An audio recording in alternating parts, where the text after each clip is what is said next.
Hi, Mr. McClintock. Can we do a mic check?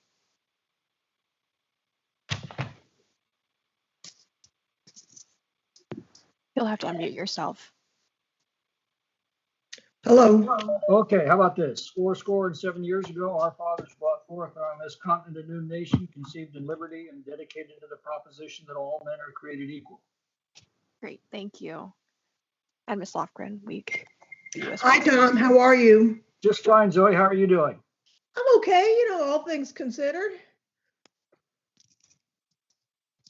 Are you in California? I am. Me too. It's going to rain here today, I think. We need it. Yes. We're getting back up to normal, though, little by little. We got a ways to go. We had so many fires here. I had a big fire in my district, but it was mainly grassland. So but up in the Santa Cruz mountains, there were substantial, they're afraid of mudslides. So people were evacuated the last big rain. That's in Anna Eshu's district. So who all have we got on? In my district, we had a snow, lots and lots of snow. We want snow in Texas. We have a lot of rain. Well, I had a Zoom session with some community college people yesterday, and one of the new chancellors of a community college in California was from Rochester. So they've been sending him pictures of the snow, and I suggested he send pictures of the blossoms back. Well, they're predicting that if the cold keeps up and the rain, that we may have snow Monday. But it will not look like DC or New York snow, I'm sure. Well, in the Sierra, we've got about 10 feet that fell last week. So Wow. 10 feet? Above 4,000 feet. Yeah. Wow. Are the ski resorts open? Yes.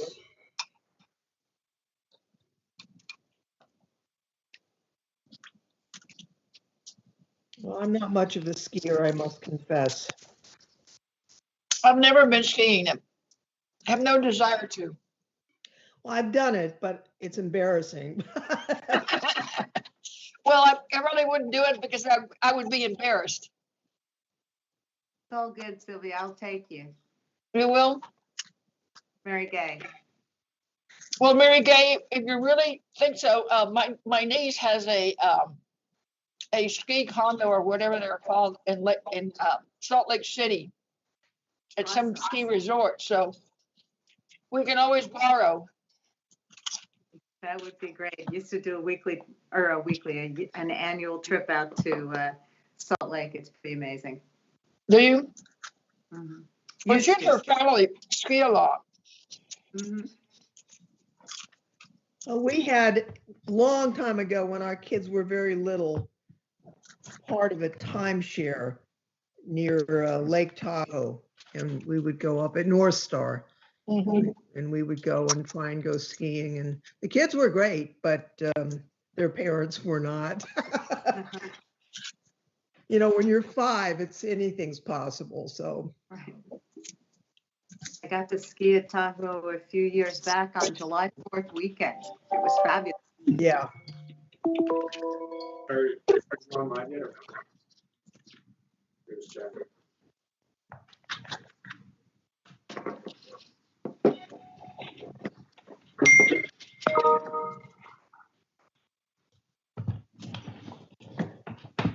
Ms. Escobar, can we do a quick mic check?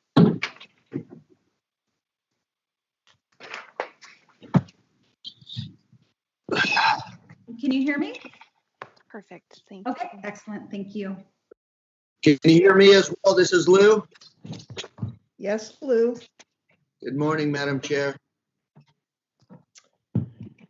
I'm on too, Zoe.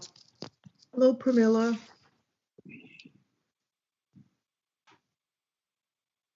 Mr. Jeffney, can we do a quick mic check? Yeah, can you hear me? Yes, thank you. Thank you.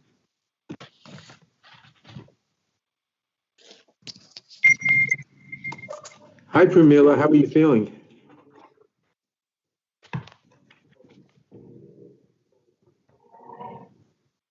Hi, Jerry. Hi, Mr. Chairman. I'm good, thank you. I'm feeling almost 100%, almost.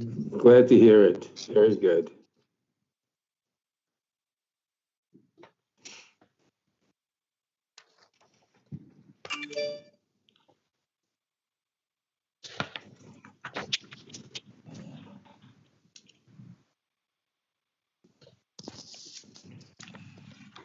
Bards, can we do a quick mic check and video check?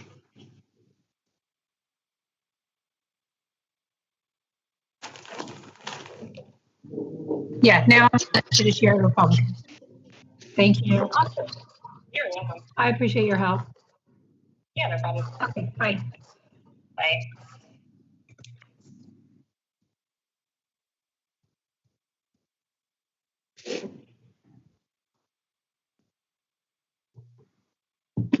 Miss Bards, can we do a quick mic check? Yes, can you hear me? Perfect, thank you. Hello?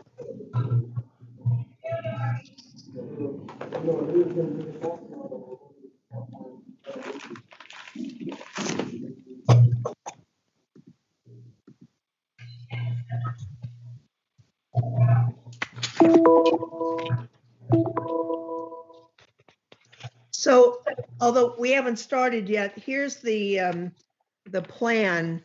We have a meeting to adopt the rules for private bills, and then we have some private bills that were bipartisan support last Congress and passed the House. So we'll discuss the rules, hopefully adopt the rules. I don't think there's any controversy on the bills. Maybe we can do them en banc, and then we'll get to the hearing after that business meeting. So that's the plan.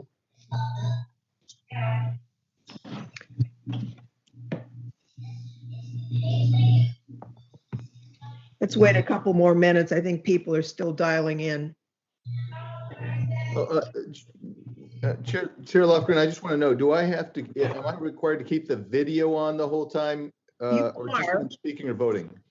Under the House rules, you're required to keep the video on. If you have to leave, I mean, you can walk away when we're in committee rooms, but just keep the video on. Okay, great. Thank you. Yeah.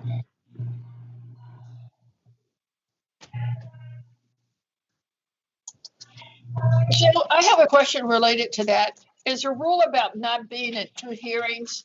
Correct. Being physically there? I mean, like I've got FSC going on in another room. I have to turn it off, or can I leave the video off and have the meeting going on? I believe the rule is you have to turn it off and log back on. And you're not, why that happened, I don't know. I mean, I don't understand the origin of the rule, but I think that is the rule, that you can't be two at one. Although honestly, I've been at like a Zoom meeting with constituents and a long, boring hearing at the same time. Right, but it was not two WebEx. Not two official hearings. Yeah, it doesn't make sense because it's just like a committee room. I mean, I went from that room that's got FSC to this room that's got your committee hearing. I agree. You know, I turned the camera off, but my staff said, no, you have to log off. I said, well, that's kind of silly. It is silly.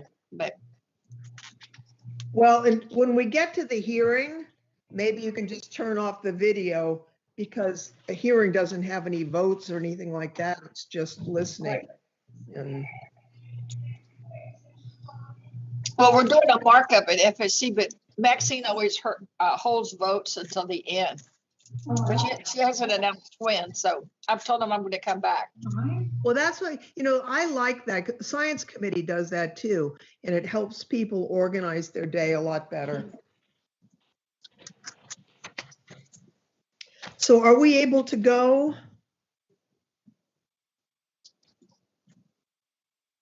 Oh, the staff is telling me that you don't have to log off, you just turn the video off. So I was incorrect. I stand corrected. Well, that's better news. Yeah.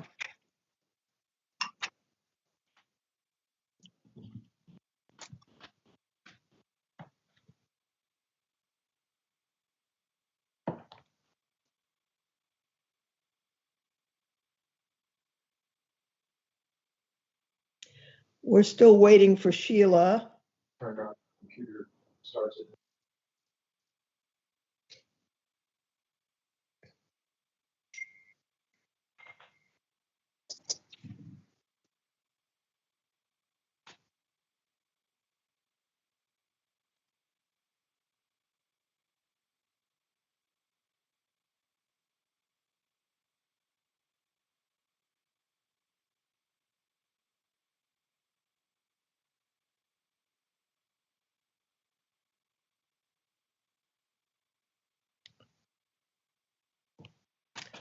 So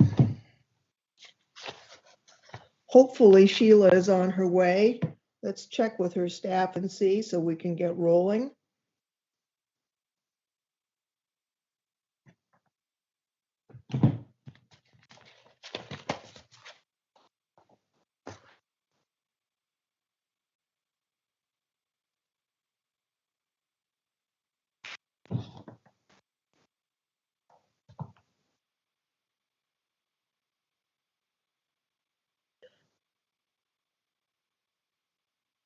So I think even though Sheila is not here, let's begin and we will see how far we can get. Shall we do, I guess we need to do a countdown, right? Staff to start.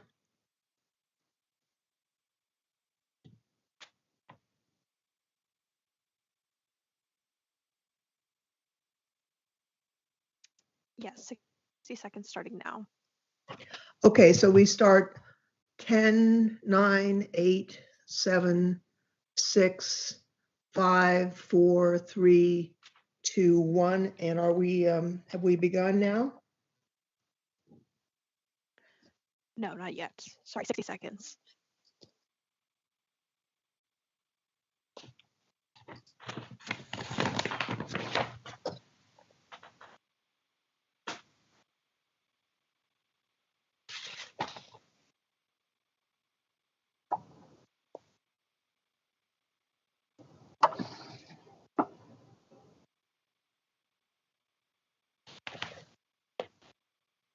Very good.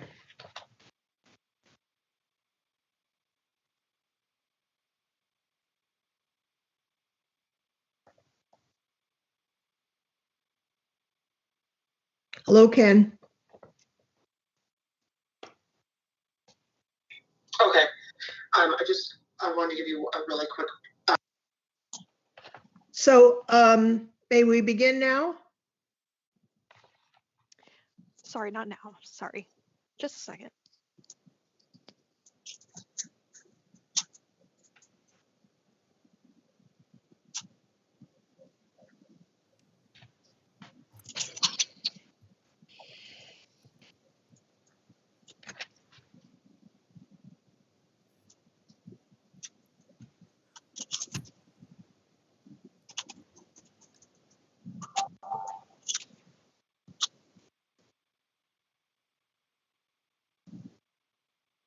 So are you in DC or are you in California? I'm in California. Oh, good for you. Yep, me and the ranking member are both in California.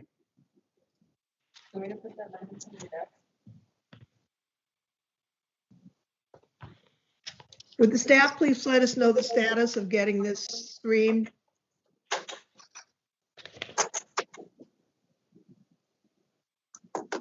Do you want me to put the FIC amendments in your desk? Sure.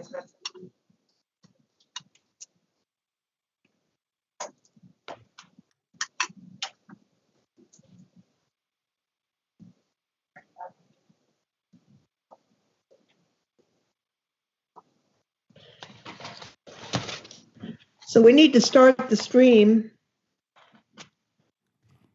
Yes, apologies all. We're trying to get confirmation once the stream starts. Ms. Lofgren will send you a text once we get that confirmation.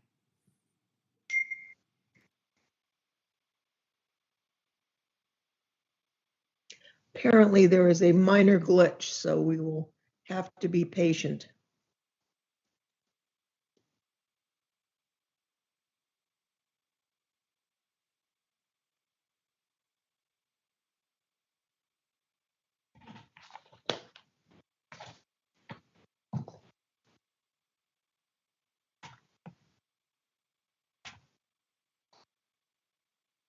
Okay, the Subcommittee on Immigration and Citizenship may now come to order. We have a quorum present, and without objection, the chair is authorized to declare a recess at any time.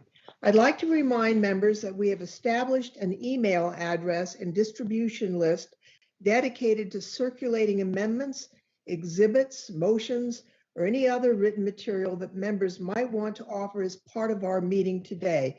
If you would like to submit materials, please send them to the email address that has previously been distributed to your offices, and we will circulate the materials to members and staff as quickly as we can.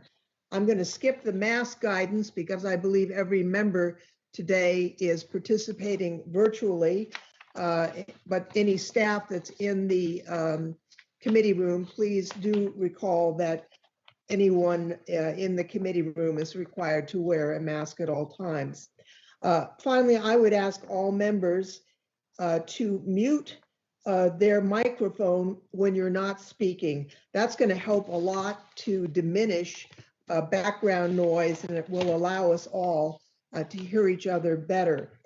Before going to our committee rules and the private bills that we will consider today, I'd like to note that we have one member who is not able to attend today, Mr. Nagoose, who's over at the Senate trial, and we have a new ranking member, Tom McClintock, my colleague from California. And Tom, I wonder if you would like to introduce the new members of the subcommittee. Republican side, of course, Kent Buck, the former chairman of this subcommittee. Andy Biggs, who's chairing the crime committee this year. I saw Tom who's joining us. And I think those are the three Republicans that are on right now. Okay, we also have Mr. Chip Ray from Texas and Victoria Sparks from Indiana, who are going to be members. And oh, I see Victoria now. I'm sorry. I'm still getting used to this gadget here. Okay, very good. Okay. Okay, so I just would like to introduce the adoption of our committee rules, and pursuant to notice, I call up the subcommittee rule of procedure and statement of policy for private immigration bills for the purpose of markup, and I will, at the appropriate time, move that the subcommittee adopt them. I'd like to note that the primary focus of these rules is to establish the standards and requirements for the consideration of private immigration bills. These standards have been set on a bipartisan basis and have effectively remained for about the last 30 years. There are a couple of changes that I am proposing in the bills in the rules this year, primarily technical in nature, and I would like to explain them briefly. They're intended to clarify private bill requirements, correct typographical errors, reflect updated terminology, including that which is currently used in the Immigration and Nationality Act. There are two specific changes that are worth highlighting.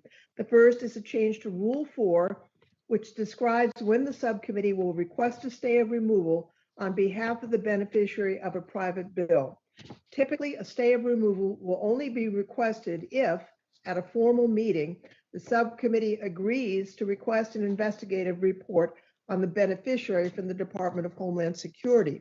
The change in Rule 4 clarifies that a stay of removal may also be requested if removal of the beneficiary is imminent and the chair and ranking member have agreed to schedule a meeting to vote on a request for a DHS report as soon as practicable. This has actually occurred many times in the past, and I think it's important that our rules reflect that policy. It has only occurred when the chair and ranking member agree, and it has not been possible to schedule the meeting in the time frame that's necessary. The second major rule involves a statement of policy on medical cases.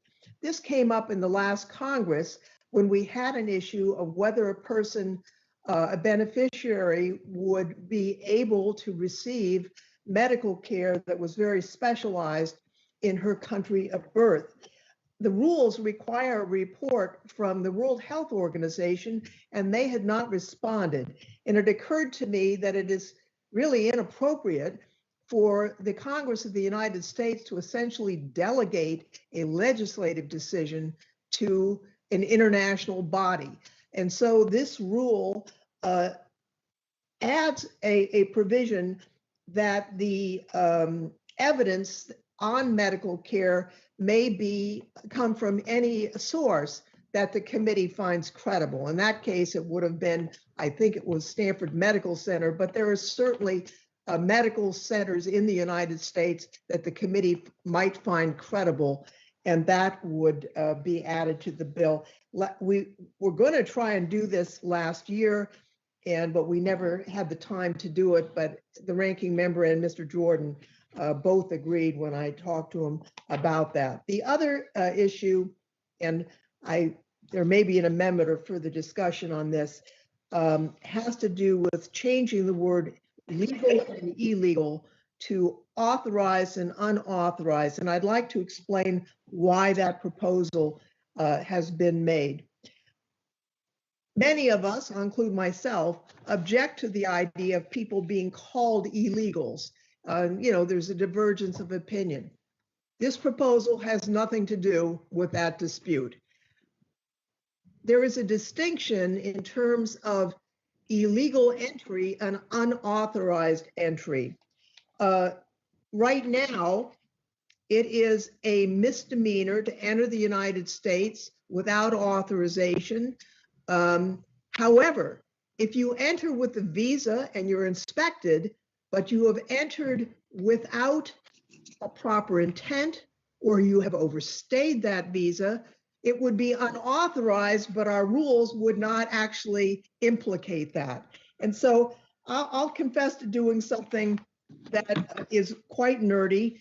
Over the summer, in thinking that we might have a chance to completely revamp the Immigration and Nationality Act, I read every single page of the Immigration and Nationality Act, taking a look at how we might amend it. And I will say that there are provisions in the act that are inconsistent, that are poorly written, that are repetitive.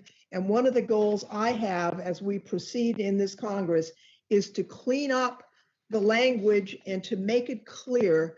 And so that really is the origin of this proposal, not my sense that, not everyone agrees that we should categorize people by their entry. So with that, I would like to put these, call up the subcommittee rules and move that the subcommittee adopt them and ask if there are any amendments to these rules. Madam Chairman? Yes, sir. Madam Chairman, first I want to begin by saying how much I'm looking forward to working with you this session. Although our opinions and policy preferences might be vastly different, I've always respected your professional approach to the process that brings us together to resolve differences. I just hope we'll quickly restore that process, including in-person hearings, which allow so much better interaction with members. As you point out, the first matter before us is the rules and statement of policy to govern the subcommittee's creation of private immigration bills. I agree with you. Private bills are essentially a request to circumvent law. We utilize this process as a last resort for situations of extraordinary circumstances. Without these standards, this subcommittee would request from members to move private immigration bills.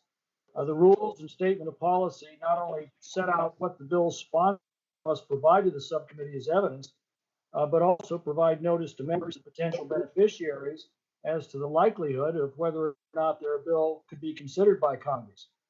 The rules and statement of policy we're considering today remain largely the same as previous Congresses.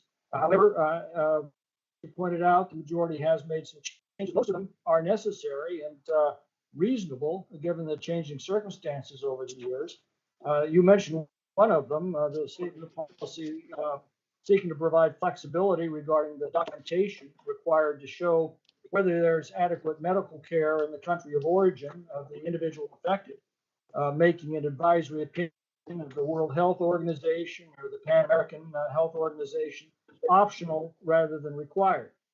In such advisory opinion will still be provided, but other credible evidence of lack of adequate medical care would also be acceptable. This change is reasonable given that the WHO no longer routinely provides advisory opinions such as those required under the prior rule. However, I am very much concerned with one change proposed for Rule 1B, and that's the provision that describes the entry of aliens into the United States as legal and illegal. The majority would change this to authorized and unauthorized. Well, words matter.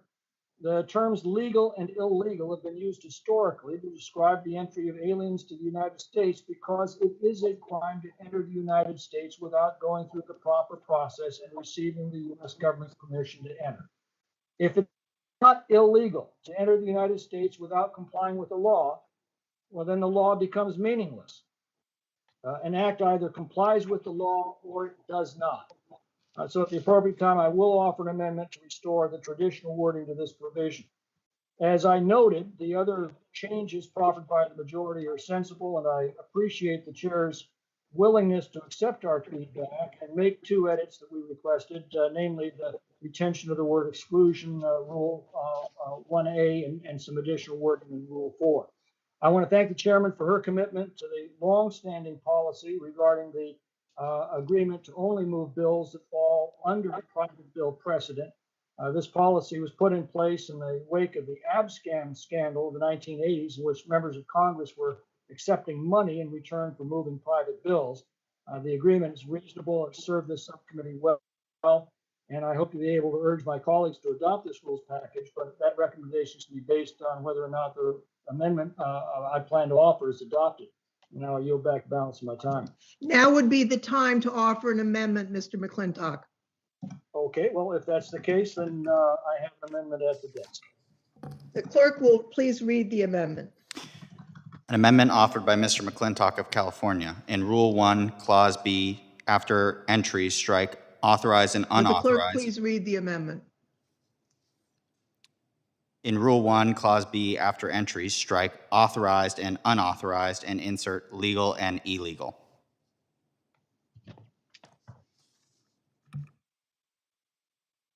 Do we have the amendment to be read?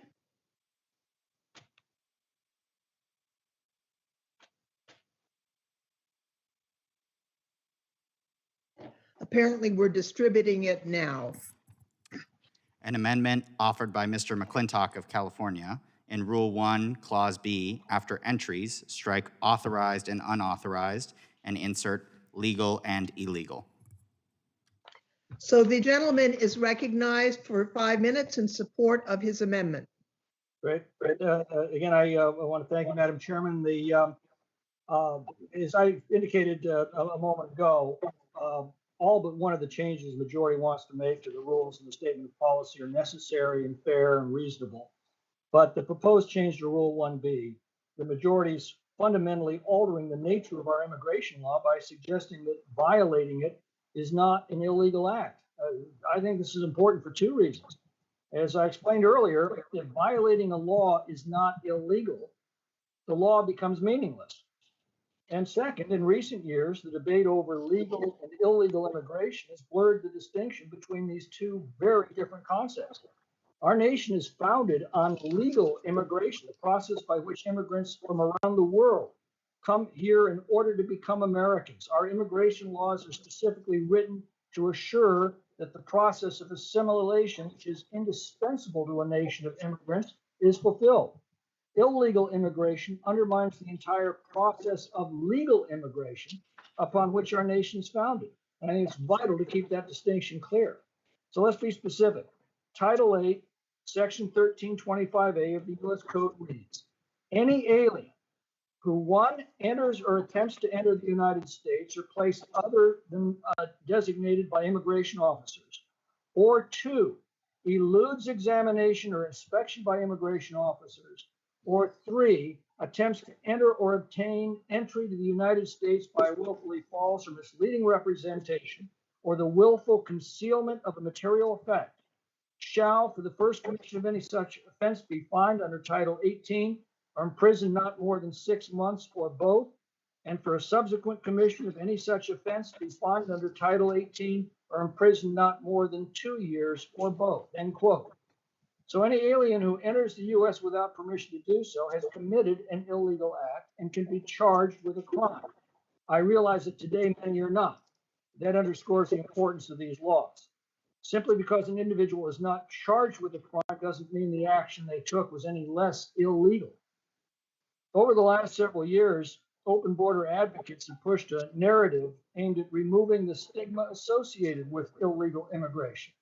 One of their tactics is to stop calling it what it is, illegal. Instead, they deliberately equate it with the millions of legal immigrants who've obeyed our laws, waited patiently in line, and done everything our country has asked of them to do, only to watch hundreds of thousands of illegal immigrants make a mockery of them. To blur this distinction is an insult to legal immigrants and an encouragement to those who flagrantly disregard our laws and disrespect the sovereignty of our nation. If foreign nationals entered the United States in violation of 8 U.S.C. 1325A, he has entered the U.S. illegally, and our subcommittee rules ought to reflect that. My amendment would return the wording of Rule 1B to legal and illegal. It's a common sense amendment that uses language that's been satisfactory to this subcommittee under both Republican and Democratic majorities over many years. So I'd urge my colleagues to support the amendment, and I yield back. Thank you. The gentleman yields back, and the chair recognizes herself in opposition to the amendment. Let me first say, I understand the points that you have made, and there are people in Congress and in the country who have engaged in vigorous debate on the points that you have raised. This rule change, however, is unrelated to that argument. The current framework, as I said, I have gone through the entire Immigration and Nationality Act this summer, and one of the things that it's important to do is to be precise. The term illegal entry appears in the Immigration and Nationality Act in many places. It's used in a generic sense to describe individuals who enter without inspection. However, the term authorized and unauthorized also appears in the Immigration and Nationality Act, and it carries specific meaning that is actually broader than the terms in our rules. Section 214, which governs the admission of non-immigrants, uses the term to describe individuals who are authorized to enter or stay in the United States. The term is used again to describe how long certain individuals who have been admitted can be authorized to remain.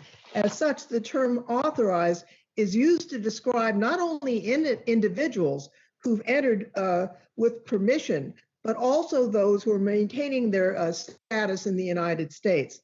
Conversely, a person who is unauthorized is a person who entered without inspection or who was inspected and admitted, but later violated their status or remained beyond the authorized period of stay granted by Customs and Border permission.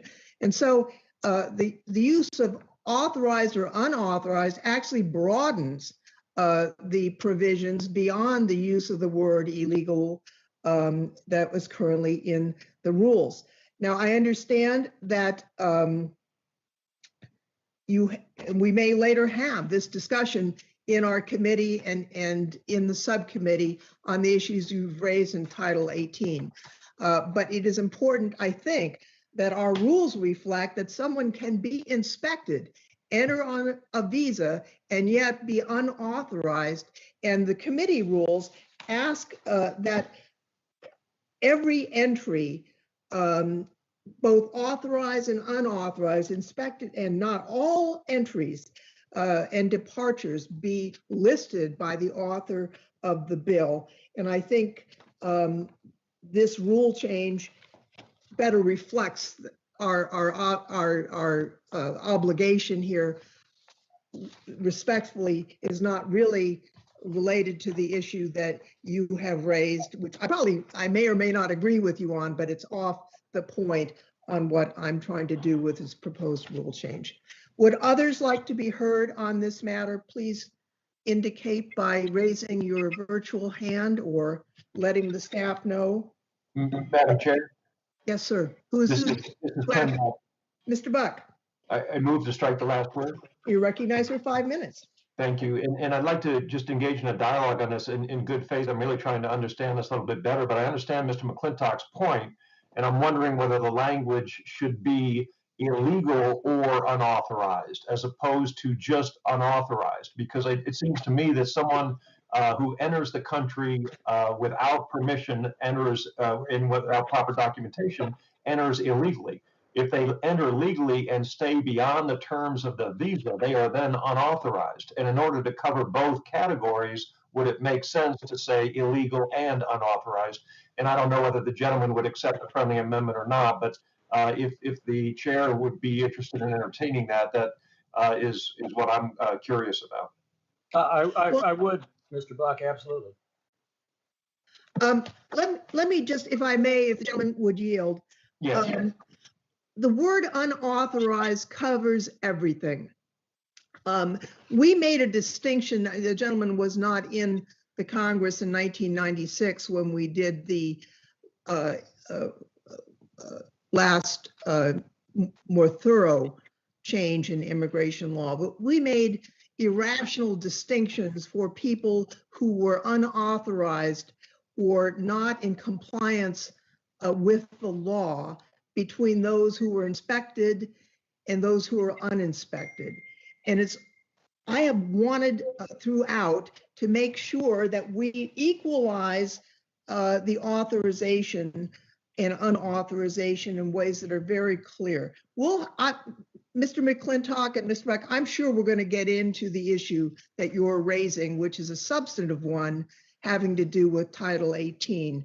But I would hope that the amendment and the proposed amendment to the amendment, which we'll accept by unanimous consent just because we don't want to take up more time on that, would be rejected, that we can, understanding that this is really not the issue that you have raised, accept these rules and get on to our hearing. Who else is asked to be? Ms. Garcia, have you asked? Oh, Mr. Buck, you still have time. I don't want to. I yield back. I thank the chair. Mr. Buck yields back. Ms. Garcia, you have asked to be recognized and to strike the last word. You are recognized for 5 minutes. Thank you, Madam Chair. I move to strike the last word. And first of all, I must commend you for reading the entire Naturalization Act. I don't think I even got through it all when I took immigration law in law school. But let me just say that I don't recall when I was in law school many moons ago studying this topic that we ever used the word legal and illegal. We did always use authorized or unauthorized. And as someone who is a person of faith, you know, I strongly believe that we are all children of God. And I strongly believe that no human being is illegal. I've always seen it as a very derogatory, very negative, very accusatory, judgmental word that I think it'd be best for us to go back to the act itself, as you have, and use the word authorized and unauthorized. I know I usually do that in my own language, and whenever I can, I correct people. And I also correct them when they use the word alien, because to me, the only aliens that there are the ones that we haven't really discovered in Mars. So again, I think words do matter, and they matter more when they're negative, dehumanizing, and cruel. And I think that's what these words do. So thank you for bringing this rule change forward. I plan to vote for it, and I hope all my colleagues do the same. Would the gentlewoman yield? Sure, absolutely. I understand the point you're making, and it's something that I think you and Mr. McClintock will have a discussion about. We will. later, but this rule change actually is not on that point. Right. And so I thank the gentlelady for yielding, and she yields back, and I understand. Madam Chair. This Biggs. Ms. Spart has asked to be recognized, and then we'll get to the next person. Ms. Spart is recognized to strike the last word. Thank you, Chairwoman. I'm going to strike the last word. And I kind of want to agree with Representative Bach. And my, English is not my first language, and you can tell that I speak with a Yankee accent from Indiana. I always joke about that, but I kind of read in the definitions, and generally, and I'm not an attorney, so you guys attorney makes things complicated. But if I look in the simple words, and if I look at definition, illegal means anything illegal if you break the law. Anything authorized or unauthorized, if you have a license that you maybe don't have it at the time, that it presumes that the license could have been given. So it seems to me that is much narrow. And as Congressman Buck suggested, if we really want to include and deal with the issue, which I'm glad we're dealing, because I actually believe we have to deal with issue with immigration. So to properly include, we need the right people that break the law, and there are people that unauthorized because the license that was given expired. So it seems like if we use both of these words, for common sense person that is not an attorney, it actually make more sense. And I would really appreciate if you highly consider what Congressman Buck suggested, using both words, and it will be more inclusive and more clear for regular public who we legislate for and need to understand our language, not for attorneys that is very complicated. So I would appreciate that consideration, and I yield back. The gentlelady yields back. Who else wishes to be heard? It's Biggs. Mr. Biggs, you are recognized for 5 minutes to strike the last word. Thank you, Madam Chair. I will tell you that I understand, I think what the chair is trying to do. She's trying to use a circular, a set, if I could put it that way, of unauthorized, and then within that set is a subset that has heretofore been defined as illegal. If I'm understanding what you're trying to do, Madam Chair. I wouldn't have said anything, but I just feel like I have to respond to something that was said earlier about this illegal alien. No person is illegal. That is not what is the essence of a person, of course. I mean, what we're talking about when we say somebody's an illegal alien, those are terms of art. You are an alien. I might be a legal alien. I lived in Japan for multiple years. I was a legal alien in Japan. Even Sting sings about legal alien. It's not meant to be derogatory. It is meant to be a legal term of art describing one's status. And so you can be a legal alien or an illegal alien. It doesn't mean anything more or less than what your status is.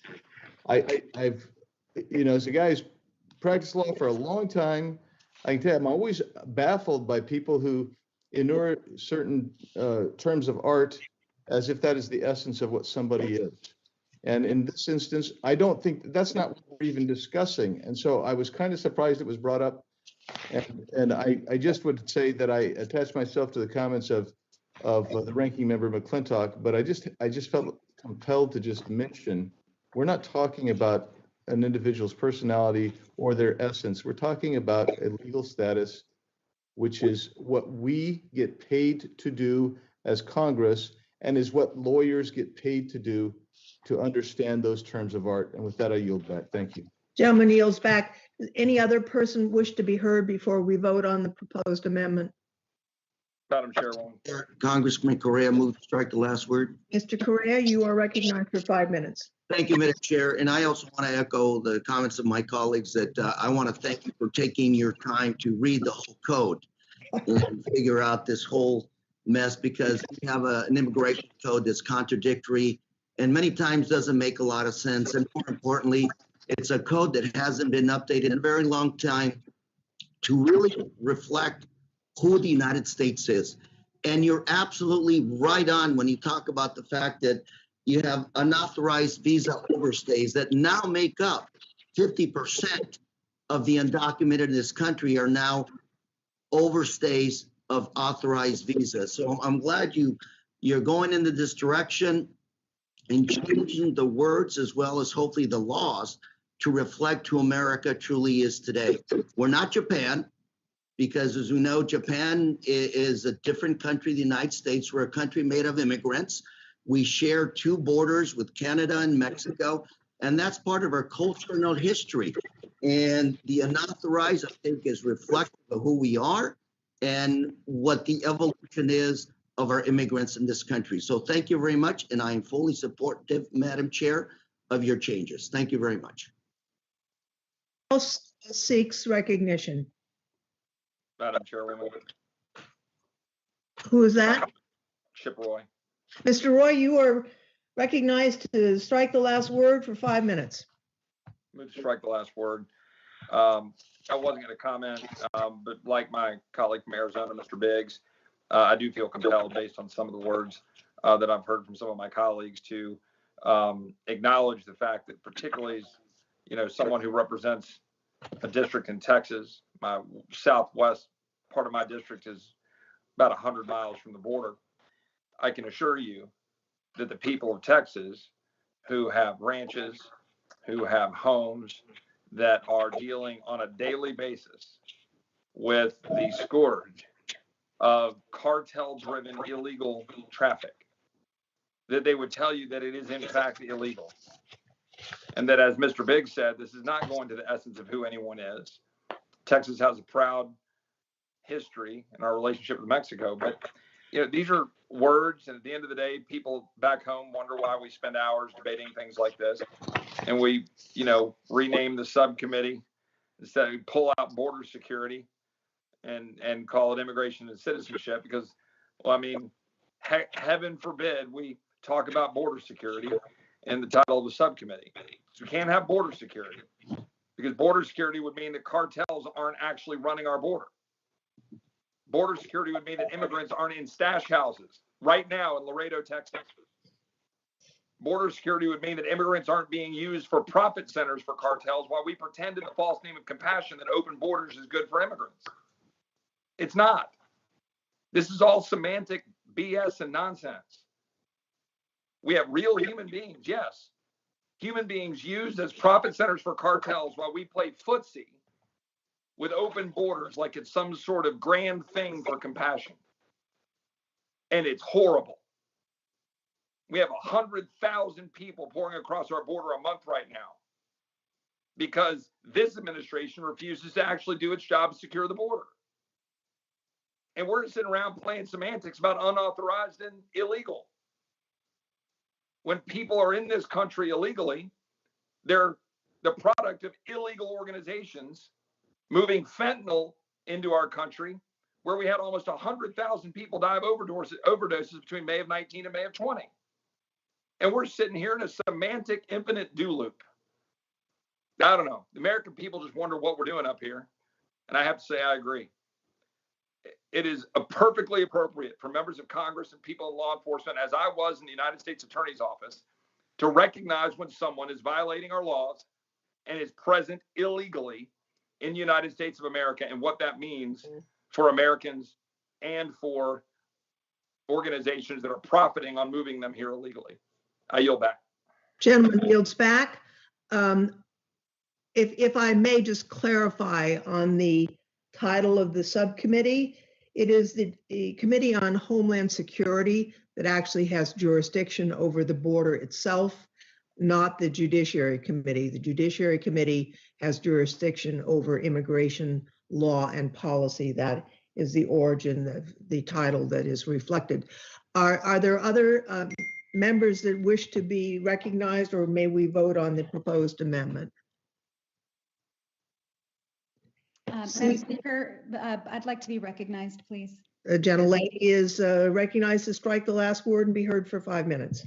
Thank you, Madam Chair. I move to strike the last word. I'll be brief.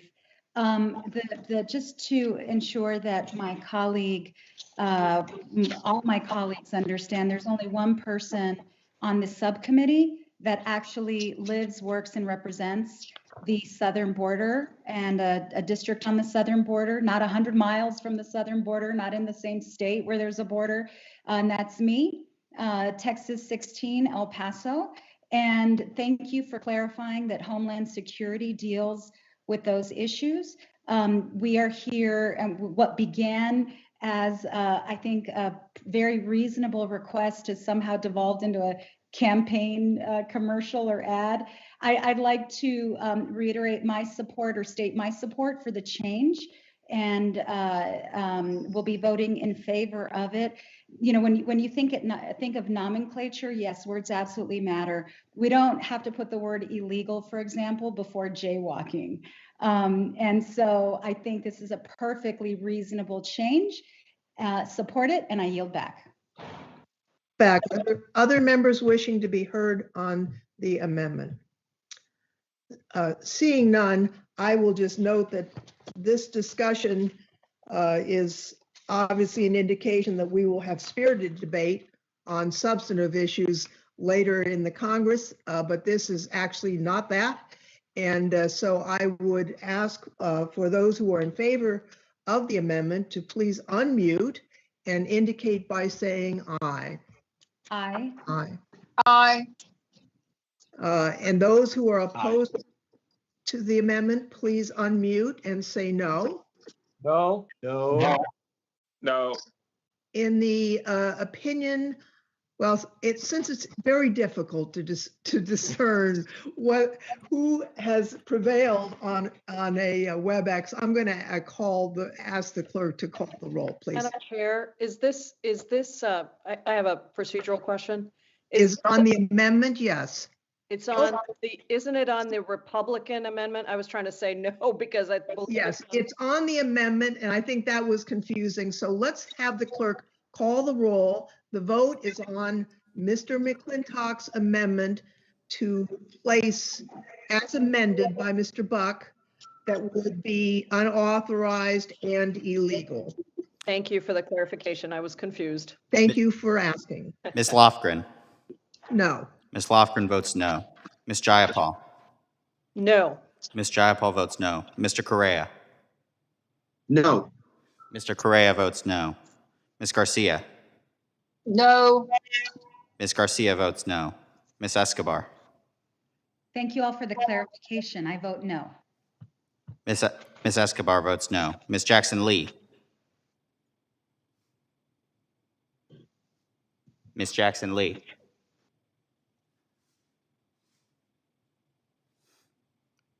Mr. Neguse. Hello? No, I'm sorry. Ms. Jackson Lee. You're unmuted Can now. you hear me? Yes. Yes, we can. Okay, no. Ms. Jackson Lee votes no.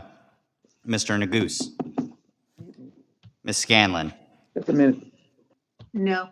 Ms. Scanlon votes no. Mr. McClintock. Aye. Mr. McClintock votes aye. Mr. Buck. Mr. Buck. Mr. Buck needs to unmute. Aye. Mr. Buck votes aye. Mr. Biggs. Aye. Mr. Biggs votes aye. Mr. Tiffany. Aye. Mr. Tiffany votes aye. Mr. Roy. Mr. Roy, you might be on mute. Needed, sorry, aye. Mr. Roy votes aye. Ms. Sparts. Part yes. Ms. Sparts votes yes. The clerk will report.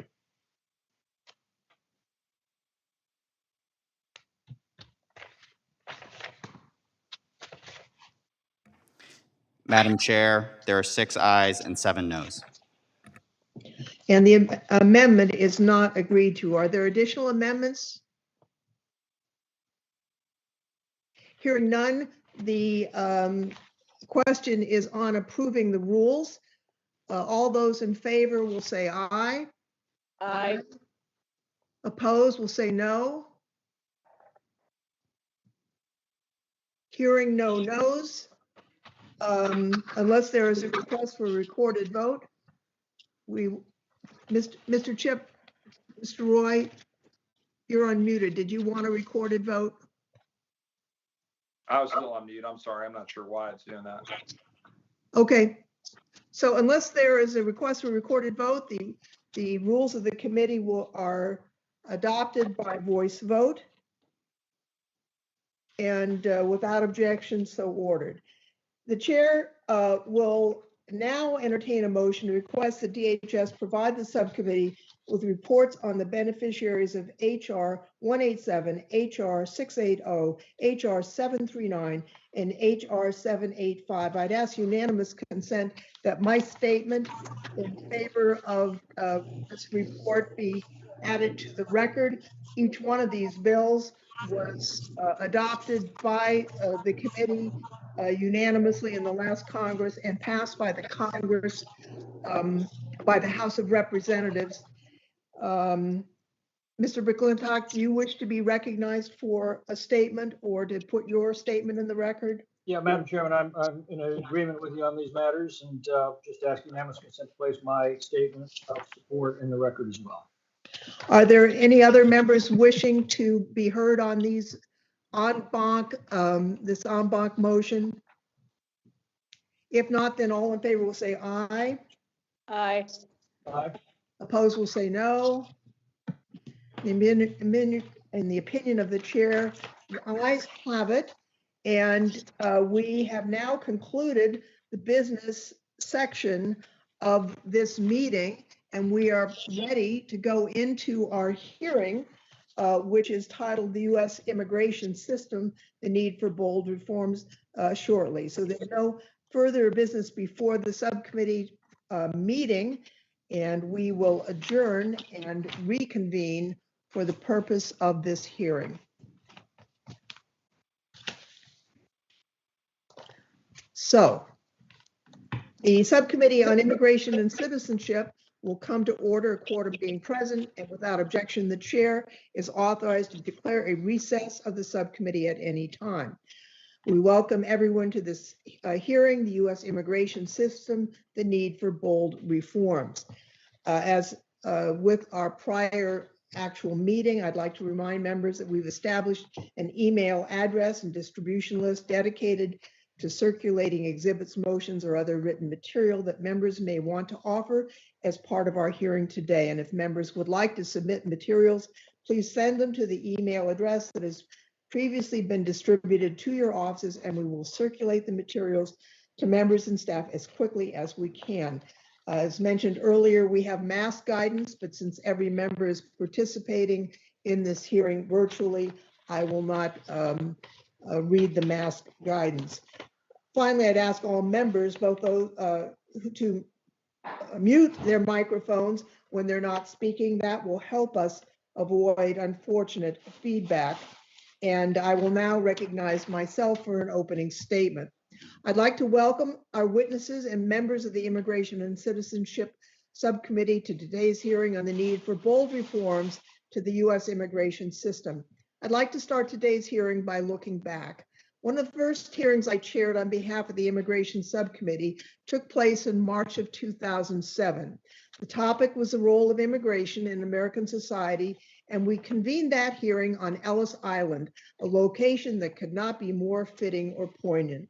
That day, we examined America's rich history by reflecting on personal stories of immigrants who were admitted to the United States through the island's Great Hall, many fleeing religious persecution and many others seeking the American dream. I shared the story of my grandfather, who more than 100 years ago boarded a ship from Sweden and landed in Boston. He had no money and he spoke no English, but he had fearless optimism and big dreams. While fearlessness, optimism, and the audacity to dream continues to drive people to our shores today, so too does fear of persecution. In that respect, little has changed from the Ellis Island era, and today, when it comes to immigration reform, we remain confronted with many of the same challenges and questions that we faced in 2007. With an estimated 11 million undocumented immigrants currently living in the United States and a legal immigration system that has not been meaningfully updated in over 30 years, and I would add really maintains the same framework that we devised in 1965. Excuse me, our immigration laws are in need of reform. So far, Congress has been unable to rise to the moment, but I remain hopeful that this Congress will finally get something done. In 2019, the House passed two significant immigration reforms on a bipartisan basis: the American Dream and Promise Act and the Farm Workforce Modernization Act. We intend to once again take up and pass these and other important bills. This Congress, we also have a president who's made it clear that immigration reform is a top priority for his administration.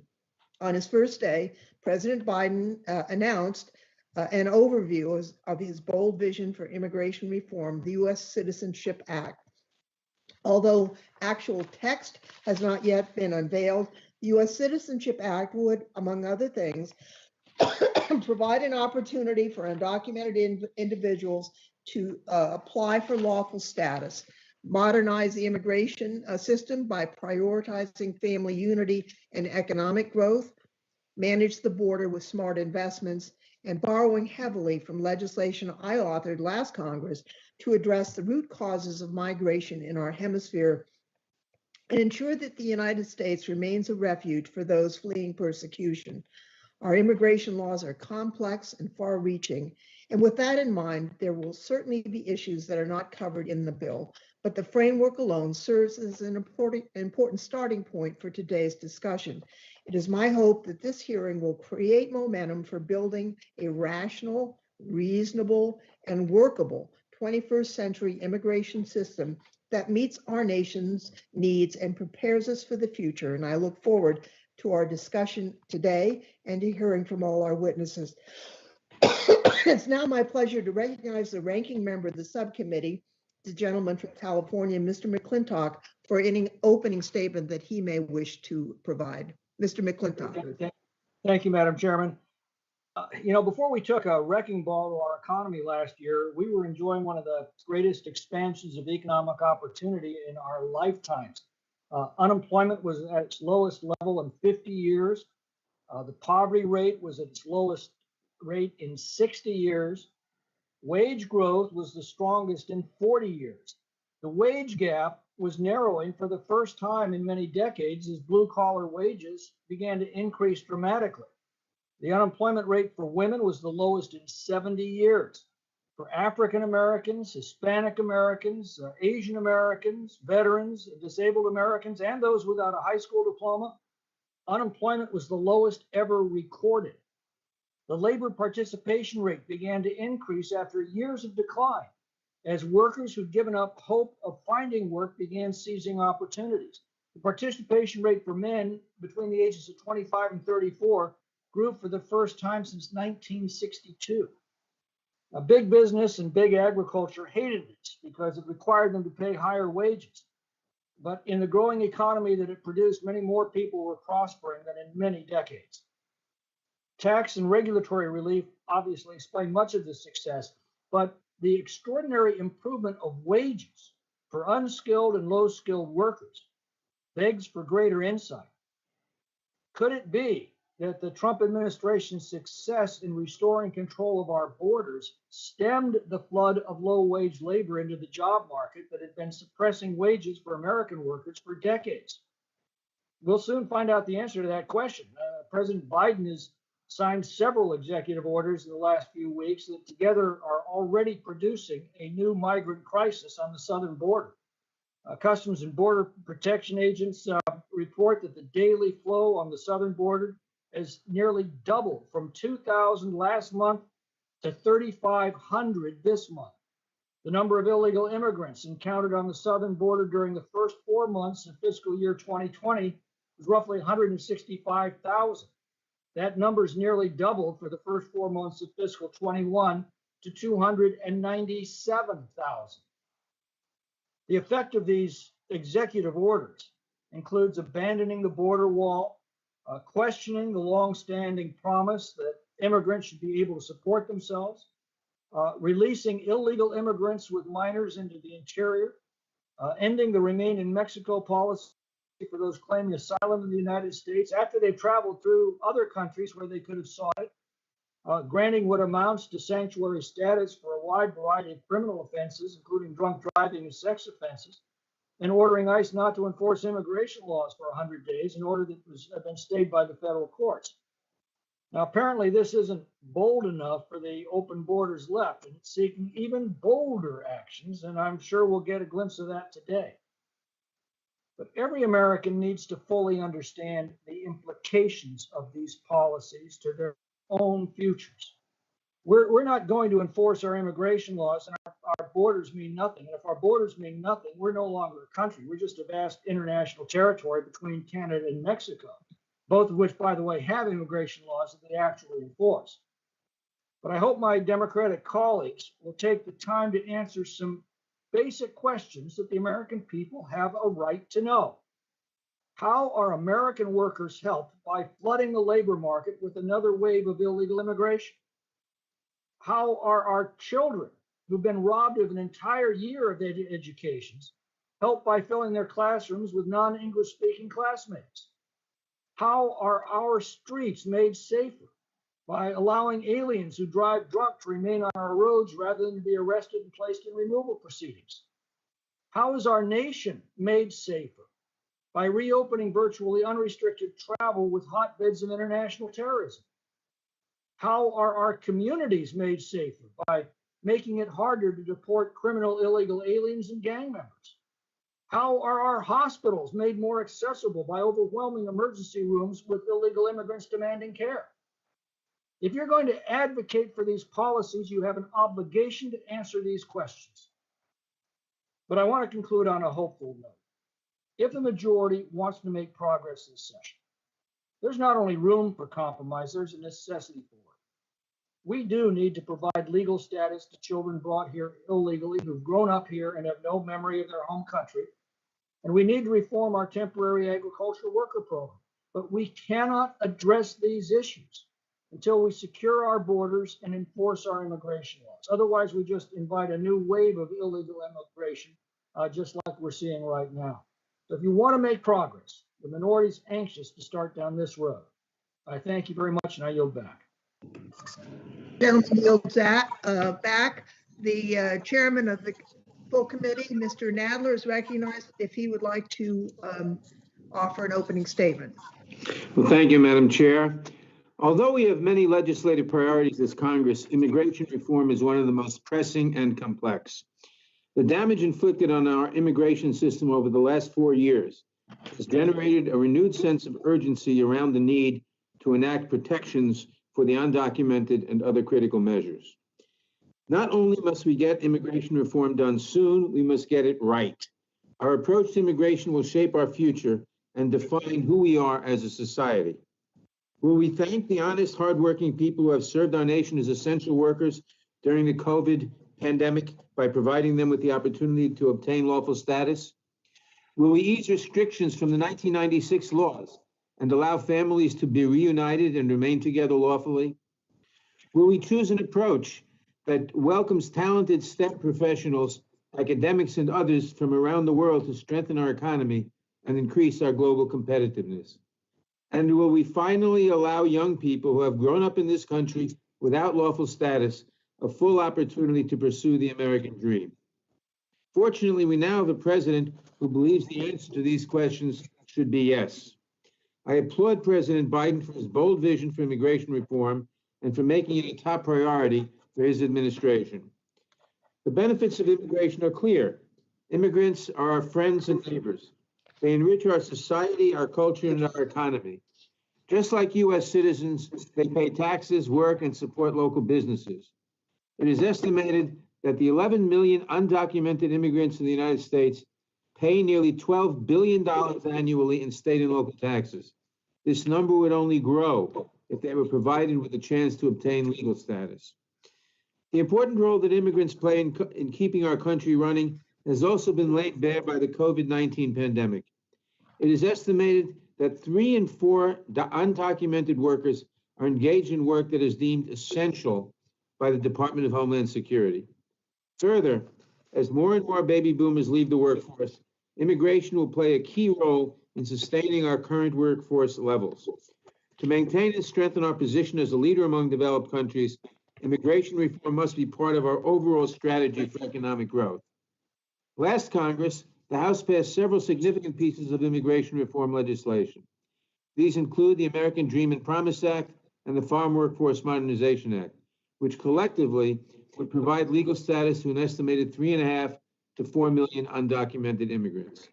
We also passed other bills that are smaller in size but significant in impact. For example, we passed the No Ban Act, which prohibits discrimination based on religion in our immigration system and prevents executive overreach in suspending the admission of immigrants. We also passed the Access to Counsel Act, which would provide important protections at ports of entry to individuals seeking admission by ensuring they have the ability to consult with counsel or other interested parties if they are subjected to prolonged inspection. It is incumbent upon us to pass these and other measures as soon as possible and to build upon these successes to improve our immigration system to the benefit of our country. I want to thank the chair, Ms. Lofgren, for holding this valuable hearing, and I thank all of today's witnesses, especially my constituent, Professor Hunt, for participating in this important discussion. And I yield back the balance of my time. Gentleman yields back. I do not believe that Mr. Jordan is yet with us. If he is able to come later, he will, of course, be recognized if he wishes to provide an opening statement. With that, all other opening statements by unanimous consent will be made part of the record. And it is now my pleasure to introduce the witnesses that we have here today. First, we have Mary Elena Incapi. I probably mispronounced her name. She is the Executive Director of the National Immigration Law Center and the National Immigration Law Center Immigration Justice Fund. She began her tenure at NILC in 2000 as a staff attorney leading the organization's labor and employment rights program. During that time, she successfully litigated law reform and impact litigation cases dealing with the intersection of immigration and employment law. She then served as the NILC's Director of Programs from 2004 to 2008, after which she became Executive Director. She immigrated to the United States from Colombia as a child. She earned her Juris Doctor degree from Northeastern University School of Law. Next, we have Jennifer Hunt, who is a professor of economics at Rutgers University. From 2013 to 2015, while on leave from Rutgers, she served as the chief economist for the U.S. Department of Labor and later as Deputy Assistant Director for Microeconomic Analysis at the U.S. Department of the Treasury. She is a research associate at the National Bureau of Economic Research in Cambridge, Massachusetts, and a research fellow at the Center for Economic Policy Research in London. Her current research focuses on immigration and wage inequality. She received her PhD in economics from Harvard and her bachelor's degree in electrical engineering from the Massachusetts Institute of Technology. Next, we have John Lettieri. He is president and CEO of the Economic Innovation Group, EIG. Prior to this, he was vice president of public policy and government affairs for the Organization for International Investment. He has also previously served as the foreign policy aide to U.S. Senator Chuck Hagel, who was then a senior member of the Senate Foreign Relations Committee. His commentary and research have been cited in dozens of publications, including the Associated Press, Wall Street Journal, and Washington Post. Mr. Lettieri is a graduate of Wake Forest University, where he studied political science and global commerce. And finally, but not least, Peter N. Kirsanov is a member of the U.S. Commission on Civil Rights. He was first appointed to the commission in 2001 and was reappointed in 2007 to 2013 and 2019. He is a partner at the Cleveland, Ohio law firm of Benisech, Friedlander, Copeland, and Aronoff, LLP, in the Labor and Employment Practice Group. Mr. Kirsanov is also a former member of the National Labor Relations Board. He received his bachelor's in 1976 from Cornell and his JD with honors in 1979 from Cleveland State University. We welcome all of our distinguished witnesses and thank them for participating in today's hearing. I'll begin by swearing in all of our witnesses, all of whom are testifying remotely. I would ask that each of you turn on your audio and make sure we can see your face and your raised right hand while I administer the oath. All right. Do you swear or affirm under penalty of perjury that the testimony you are about to give is true and correct to the best of your knowledge, information, and belief, so help you God? I do. Let the record reflect that the witnesses have answered in the affirmative. First, let me note that your written statements will be entered into the record in their entirety. Accordingly, I will ask that you summarize your testimony in about 5 minutes. And to help stay within that time limit, there's a timer on your screen, or there should be, to help you keep track of the time. So we'll begin with Ms. Incapia, and you will mention your name so I can pronounce it properly in the future. You are recognized for 5 minutes. Thank you. It is Maria Elena Incapie. So thank you, Committee Chair Nadler, Subcommittee Chair Lofgren, Ranking Member McClintock, and members of the subcommittee. Thank you for the opportunity to testify today. I am here today because my parents, Arturo and Teresa, moved from Colombia to work in Rhode Island's textile factories to give their 10 children better opportunities. Today, my family includes educators, health professionals, entrepreneurs, emerging leaders in finance, climate, engineering fields, and students. I'm a naturalized citizen, a lawyer, and the executive director of the National Immigration Law Center. We believe that all of us, regardless of where we were born, how much money we have, or the color of our skin, should have the freedom to thrive. We are at a pivotal moment in this nation. A historic number of voters, ranging from Black women to naturalized citizens, voted for a president who would unify our nation and reclaim the United States' position as a beacon of hope. They voted for an economy that gives everyone, including immigrants, a fair shot. And they voted with increasing recognition that immigrants are keeping our country running through the pandemic and doing their part to keep our loved ones and healthy cared for. We are at the beginning of a new era. Together with the combined efforts of the Biden administration and congressional leadership, we must deliver on the promise that our nation has held for previous generations. We must recognize immigrants are essential. The Biden administration and Congress should know that including immigrants in building a better future is not only morally and economically sound, but also carries strong bipartisan support from voters across the political spectrum. Today, we will focus on the need for bold reforms.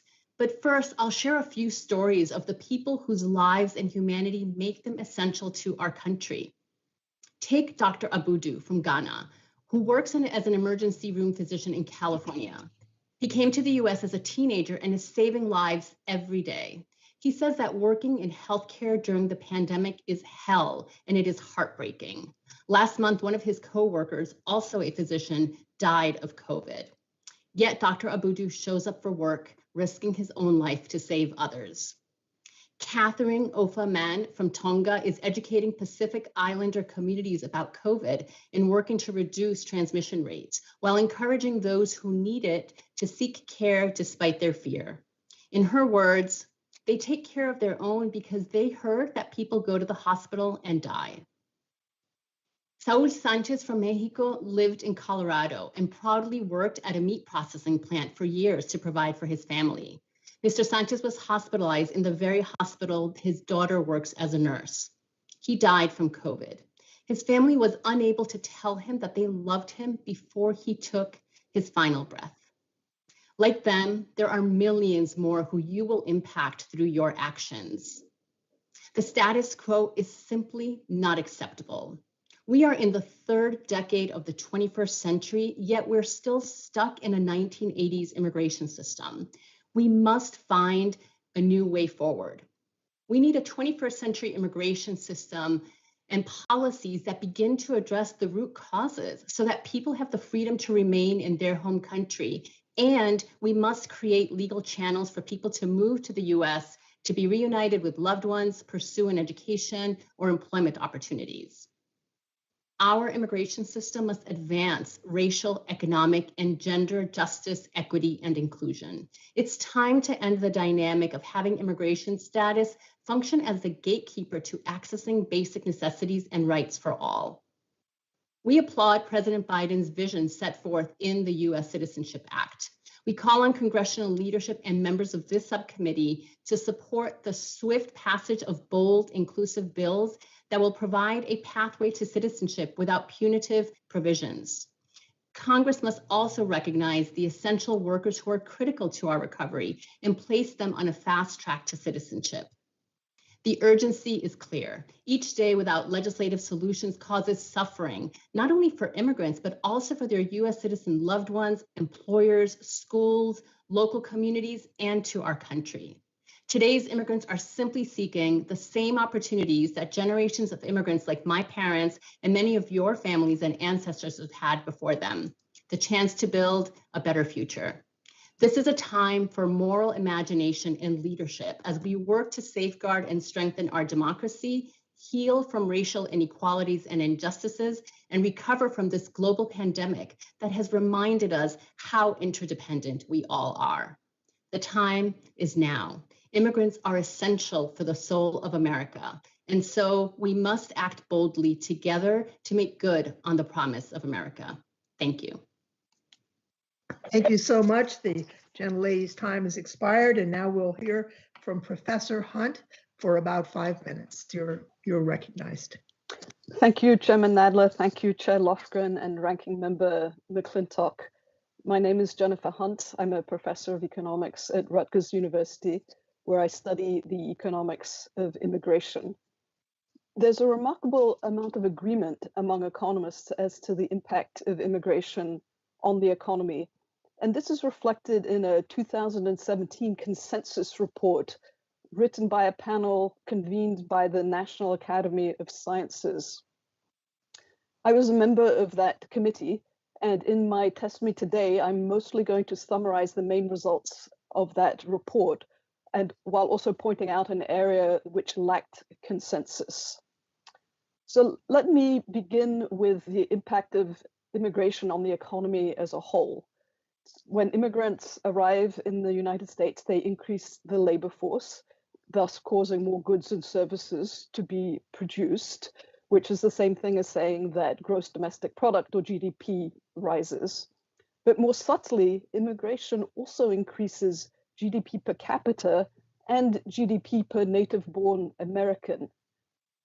One reason for this is that immigration allows greater specialization. So immigrants come with slightly different skills from native-born workers, and this allows those native-born workers to specialize more in the things that they're best at, which raises their productivity. Now, this increased specialization comes about whether the immigrants differ from the native-born by having higher skills or by having lower skills than native-born workers. Another impact of immigration on the economy as a whole is to increase growth in GDP per capita.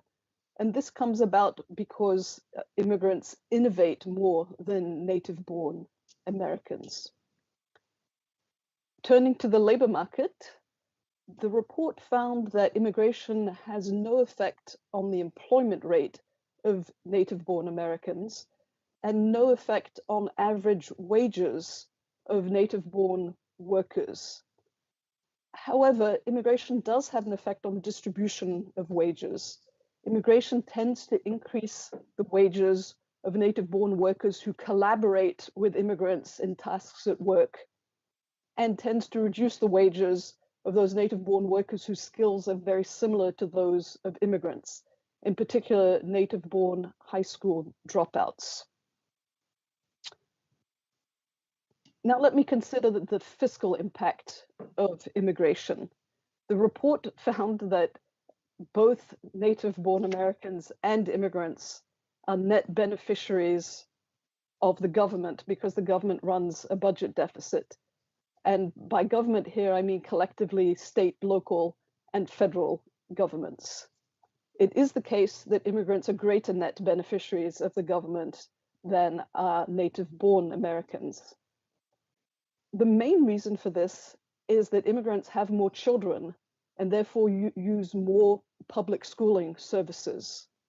And the report noted that this could be considered an investment rather than a cost.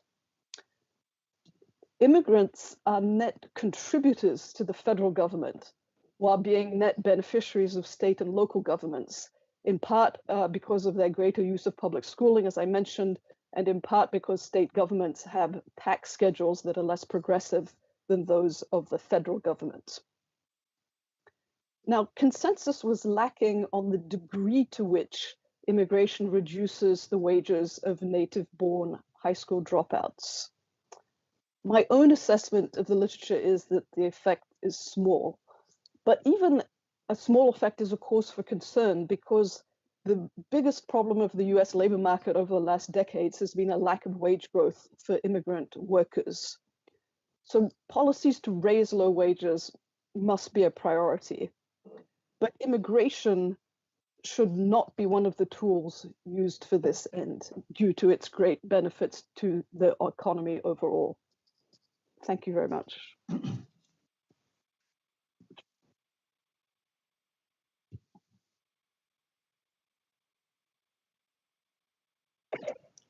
You're recognized for 5 minutes.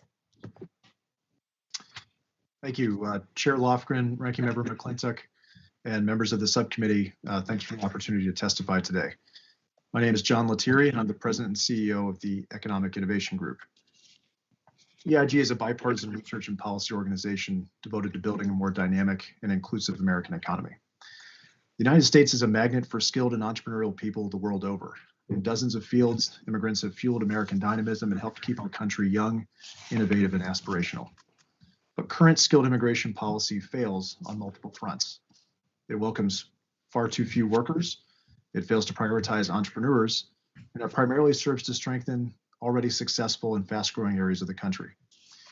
My testimony today will focus on 2 ways that immigration reform could deliver meaningful benefits to a broader share of workers and communities. First, by supporting the development of economically and demographically stagnant places, and second, by bolstering American entrepreneurship and innovation. I'll start by talking about how to better serve struggling communities. For most of its history, the United States enjoyed the advantages of a young and quickly growing population. However, the picture has changed dramatically in the past decade, leaving us with a slowly growing, rapidly aging society. The latest census estimates reveal that the U.S. has reached an unprecedented level of demographic stagnation, with some of the lowest growth rates recorded in the country's history. The effects of this seismic shift are felt unevenly across regions and communities. Today, fully 81% of counties have seen their prime working age populations shrink over the past decade, hitting rural areas and legacy cities the hardest. The consequences of such steep demographic decline are only just beginning to take shape throughout the economy. So what can be done in response? Alongside policies that make it easier to start and support a family, immigration policy is one of the few and most obvious ways to counter demographic decline. Immigrants, skilled immigrants in particular, bring an array of benefits to struggling communities. They fill empty housing stock and bring new life to blighted neighborhoods. Where there's a shrinking tax base, they bring fiscal stability for schools and first responders. Where there's a dwindling local workforce, immigrants enable employers to expand. And where there's shuttered storefronts, immigrants start new businesses and add vibrancy to local commerce. Unfortunately, current policy does little to connect skilled immigrants with the kind of legacy cities, small towns, and rural areas that could benefit most from their presence. To fix this, EIG has called for a geographically targeted visa program, a Heartland visa, aimed at helping struggling areas break the cycle of economic and demographic decline. Such a program would open a new door for skilled workers who meet a range of needs, helping to grow a local robotics hub or fill a small town physician shortage, for example. Instead of relying on employer sponsorship, the Heartland visas would be tied to communities, ones that qualify based on local workforce and other criteria. To participate, eligible communities would be required to opt in and commit resources matched by federal dollars to supporting new arrivals. Welcoming communities would rally to attract new arrivals, much as they do for a new corporate headquarters, by showcasing their local amenities, quality of life, job opportunities, and growth potential. Visa holders, in turn, would commit to settle in eligible communities for a set period, say 3 years, in exchange for being fast-tracked for a green card and permanent status. They would have a wide array of choices for where to settle and full job mobility within their chosen labor markets. Such a policy would reject the false choice between compassion and self-interest by aligning the needs of struggling areas with the aspirations of those looking to build a better life in our country. The second area of focus for my testimony deals with how immigration reform can support American entrepreneurship. New businesses are major drivers of job creation, accounting for the majority of net new jobs each year. They are a vital source of competition and increased demand for American workers. Immigrants bolster entrepreneurship in two important ways. First, as noted earlier, they help to counter population loss, which is shown to hamper business formation. And second, immigrants themselves are disproportionately likely to become entrepreneurs. Roughly 1 in 4 U.S. entrepreneurs is an immigrant, and research finds that immigrants are nearly twice as likely to start a business as native-born Americans. The overwhelming evidence suggests that we should be doing much more to boost inflows of skilled immigrants in general and skilled immigrant entrepreneurs in particular. The U.S. should establish a new program to provide visas for immigrant entrepreneurs, much in the same way that other advanced economies have already done. In fact, more than 24 other countries have some form of a startup visa to welcome the kind of talent the U.S. routinely turns away. Based on everything we know about the impact of skilled immigration, there is little doubt that a robust startup visa program would lead to a wealth of job creation and strengthen the innovation-intensive sectors of our economy. It's to our great advantage that people around the world see the United States as a beacon of opportunity, but we have simply failed to apply this advantage to solving many of our most deep-seated economic challenges. So as this committee considers ways to reform and improve immigration policy, I urge you to prioritize establishing new programs that support the economic needs of struggling communities and bolster American entrepreneurship. Thank you. Thank you so very much. And now we will hear from our final witness, Mr. Peter Kirsanow. Thank you, Madam Chair Lofgren, Ranking Member McClintock, members of the committee. I am Peter Kirsanow, member of the U.S. Commission on Civil Rights, and a member of the Labor Employment Practice Group of Benish Friedlander. I'm here in my personal capacity. The U.S. Commission on Civil Rights was established pursuant to the 1957 Civil Rights Act to, among other things, examine matters related to discrimination and denials of equal protection. And because immigration and national origin implicate issues related to race discrimination, the Commission has conducted several hearings over the years related to various aspects of immigration, particularly illegal immigration. Among the recent hearings were two that addressed the effect of illegal immigration on the wages and employment opportunities of Black Americans. The evidence adduced by the Commission shows that illegal immigration has a disproportionately negative effect on the wages and employment opportunities of Blacks, particularly Black males.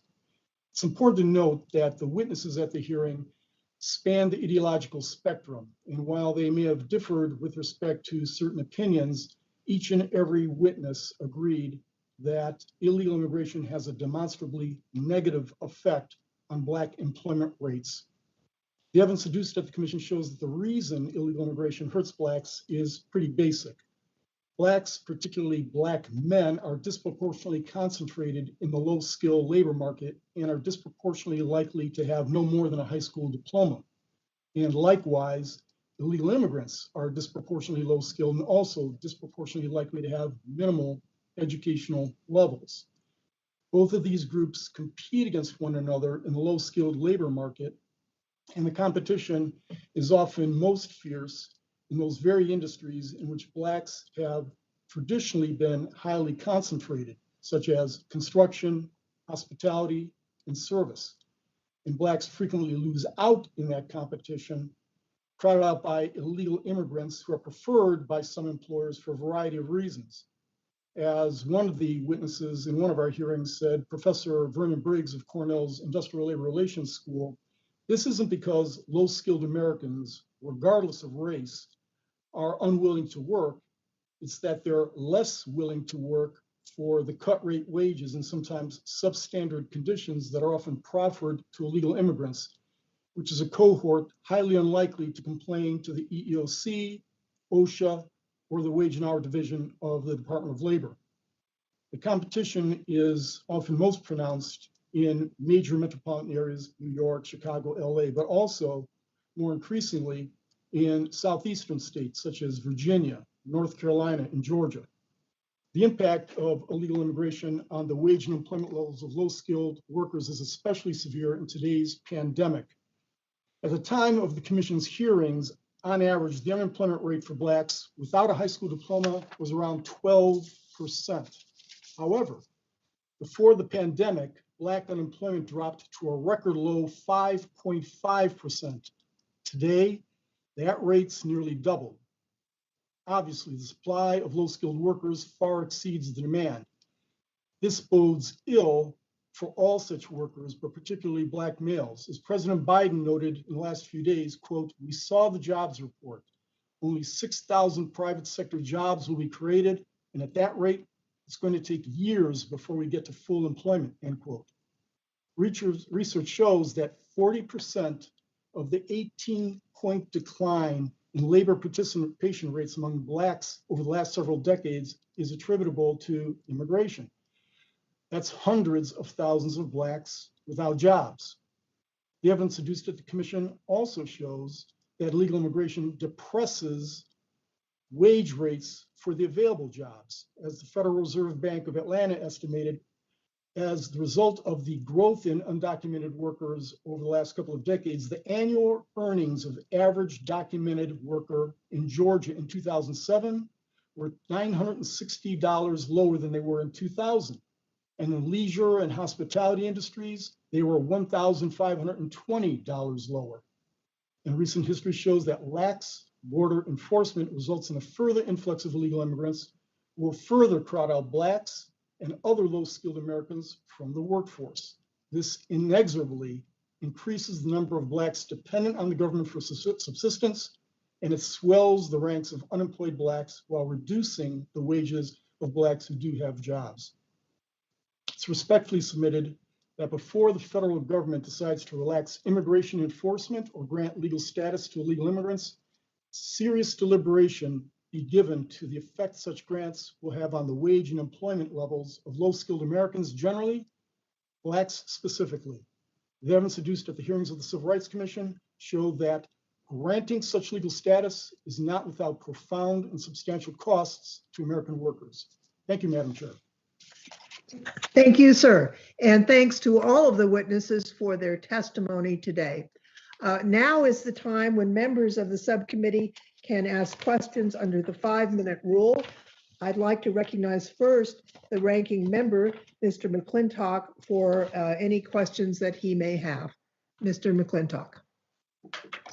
Well, thank you, Madam Chairman. Mr. Kirsanow, we have testimony that seems to blur the distinction between macro and microeconomics.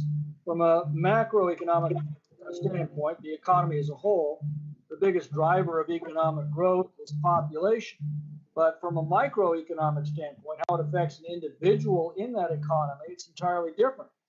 If we flood the market with unskilled or low-skilled labor, the overall economy will grow, the rich will get richer as wages are suppressed, but they'll do that at the expense of unskilled or low-skilled laborers whose wages are being suppressed. Could you elaborate on that? Sure. What we have here, it's important to disaggregate the various components of the labor market. As you indicated, there are certain parts of the labor market that benefit from, and it's mainly legal immigration, but there's a devastating effect at the lower strata among people who are earning minimum wage jobs or just above minimum wage jobs from especially illegal immigration for the reasons I just mentioned. This is especially true right now. This couldn't be the vortex of improbabilities in terms of trying to pass some type of immigration that relaxes immigration laws, at least among low-skilled labor. This is couldn't be the worst time because of the pandemic, and off in the horizon is the prospect of a $15 minimum wage that does two things. One is it's a magnet for even a greater influx of illegal immigrants, because we've seen that every time the minimum wage goes up, there's a greater influx of illegal immigrants. But number two is that it's going to cause a greater amount of competition between the two cohorts of legal immigrants and low-skilled Americans. And again, as I said before, it's not just Black Americans, it's all Americans, but it happens to be that Black Americans are particularly concentrated in a certain area. There's been a study done with respect to EEOC charges over the years. And if you take a look at some of these EEOC charges, they're quite alarming. where a number of American companies or employers specifically discriminate in overt ways against Americans, but particularly Black Americans, in favor of illegal immigrants, such as tendering only job applicant information in Spanish. On one occasion, they said, "You Blacks get out here and goodbye," and then brought in illegal immigrants. Those specific words were said. So this is not something that's speculative. It happens, and it's going to happen at a much greater level in this present atmosphere of pandemic, unemployment, and the prospect that everyone's aware of across the world that the minimum wage is going to go up. Now, you requested from the U.S. Commission on Civil Rights relating to the displacement of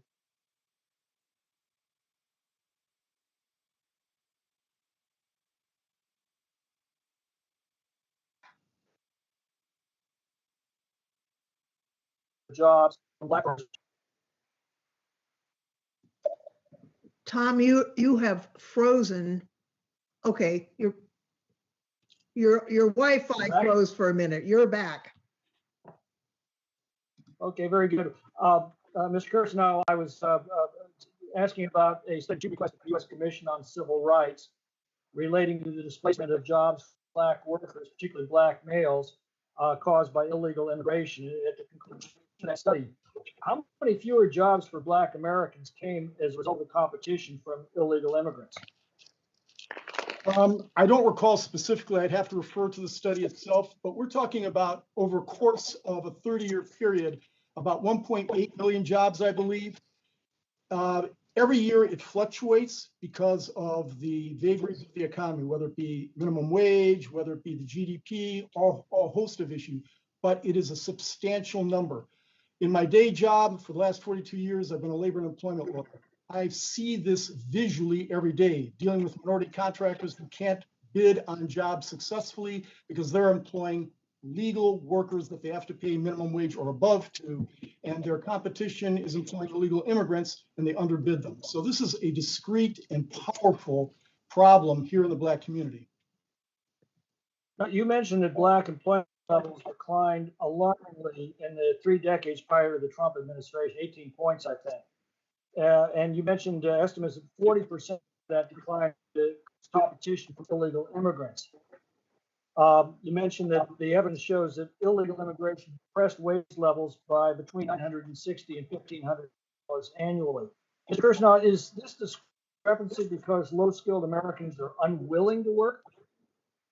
No, not at all. As I indicated in my testimony, we've had witnesses, including, as I said, Professor Briggs, who said there's a lot of reasons why some employers prefer illegal immigrants. One is a lot of illegal immigrants are phenomenally good workers. Number two is, however, that they can pay them less. They don't have to abide by many of the regulations and statutes governing employment. They are less likely to join unions. There's a whole host of issues. And as I stated in my statement, it's not very common that you find illegal immigrants filing charges with the Wage and Hour Division of the Department of Labor. They're not going to do that. They're not going to be filing charges with any other alphabet agency. And that's an attractive feature for some employers. Thank you. Does the gentleman yield back? I believe I'm over time. All right. So I'll yield back whatever my deficit is. Okay. I now would recognize the ranking member of the full committee, Mr. Nadler, for 5 minutes. Thank you, Madam Chair. Professor Hunt, I want to thank you again for taking the time to testify at our hearing today and lending your expertise to the discussion. As a professor of economics, you have extensively studied the impact of immigration on the economy and have concluded that it has a net positive effect. In addition, you testified that despite the common perception that immigration has a negative impact on native-born employment and wages, your research concluded otherwise. Can you elaborate on your findings, and specifically, can you provide some specific examples of how so-called low-skilled immigrants benefit the economy?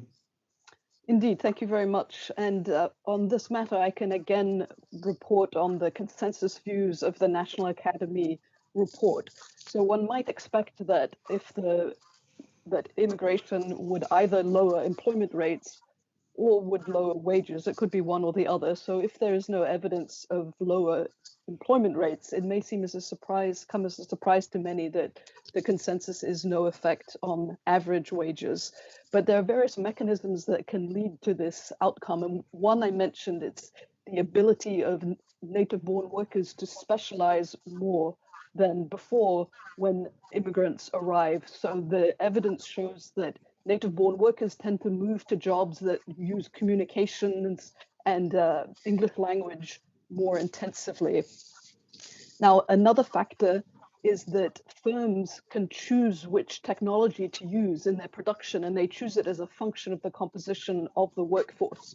And so, for example, if there is an arrival of a large number of unskilled immigrants, then what the employers do is adopt a more labor-intensive technology, which can then absorb those additional lower skilled workers without negative effects on the incumbent workers. Another factor is, as I mentioned, that there are offsetting effects of the arrival of immigrants in general. So while we expect them to lower the wages of native-born workers who have extremely similar skills, they're likely to raise the wages of other workers with whom they have complementary tasks. And now, more specifics on the contributions of the less skilled immigrants, in addition to this specialization that I mentioned, they perform services that benefit native-born workers. And so one that has been well documented, for example, is that they lower the cost of childcare, which has led to increased labor force participation on the behalf of on the part of native-born women. I'll use another example. If we think about agriculture, immigrants with lower skills also contribute a lot to this sector.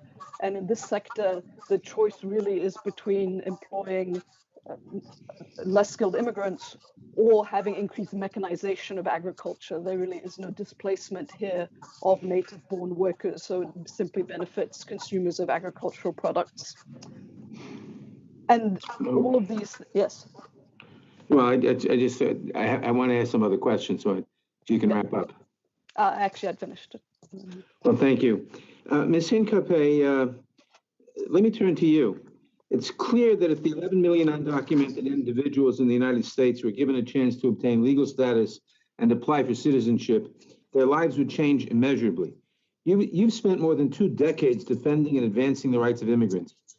In your view, what are the most significant impacts on an individual level that would result from legal status? Thank you, Chairman Adler. So yes, I think there are a couple of things. One is we've seen this, for example, with the DACA program and the success over the last 8 years of young immigrants being able to get legal status. It increased wages. They were able to purchase homes. They were able to purchase cars. They were able to take care of their families. And most importantly, to pursue their dreams, higher education. Many of them started businesses, and many of them are working as essential workers, including in the healthcare industry. And so we see that that immediate benefit, not just to them and their families, but also to their employers and their local communities.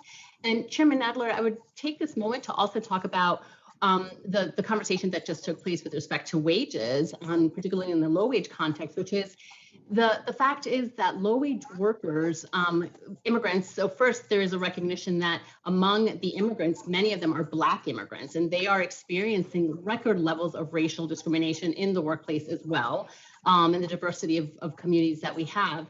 Second is that the solution to the points that Mr. Kirsaner was raising, which I completely agree with in terms of the fact that many undocumented workers aren't coming forward to complain about wages, et cetera, the solution lies actually in making sure that we have robust labor and employment law enforcement, right? Pitting groups of low-wage workers against one another seems like a vehicle really that is used by forces that are intent on keeping wages low and workers divided amongst themselves. You know, the fact is that undocumented workers are not the ones who are depressing wages or working conditions. It's the employers that are knowingly hiring them and knowing that they can do so with impunity, or at least they think that they can do so. And so for making sure that, the answer one is legalization, making sure that undocumented workers are finally put on a path to citizenship.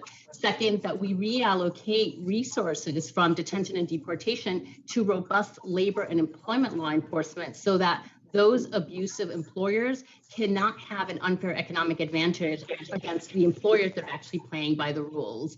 And then The gentleman's time has expired. We turn now to Mr. Buck, who is recognized for 5 minutes. I thank the chair, and I just want to make sure that I mention how proud I was to work with the chair for the last 2 years as the ranking member, and really felt like this was one of the subcommittees that really seeks common ground in a very difficult area. And I thank you, and I look forward to working with Mr. McClintock and you and that common ground. There are obviously going to be areas in immigration where we disagree, and we have strong feelings, but hopefully we continue to find that common ground.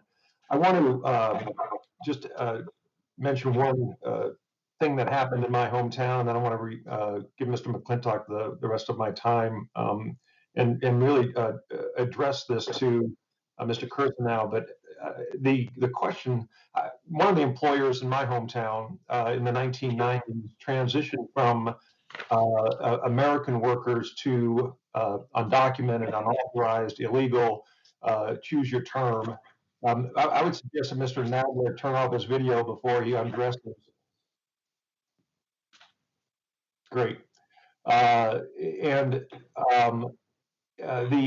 effect on the town of probably 70,000 to 100,000 people was that the wages at this particular plant went from $18 an hour to $14 an hour.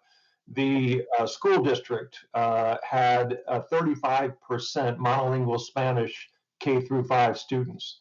The hospital emergency room, the plant actually told their employees, gave them a statement in Spanish telling their employees that the emergency room was their primary care facility. The effect on the judicial system, there were all kinds of effects from this form of immigration.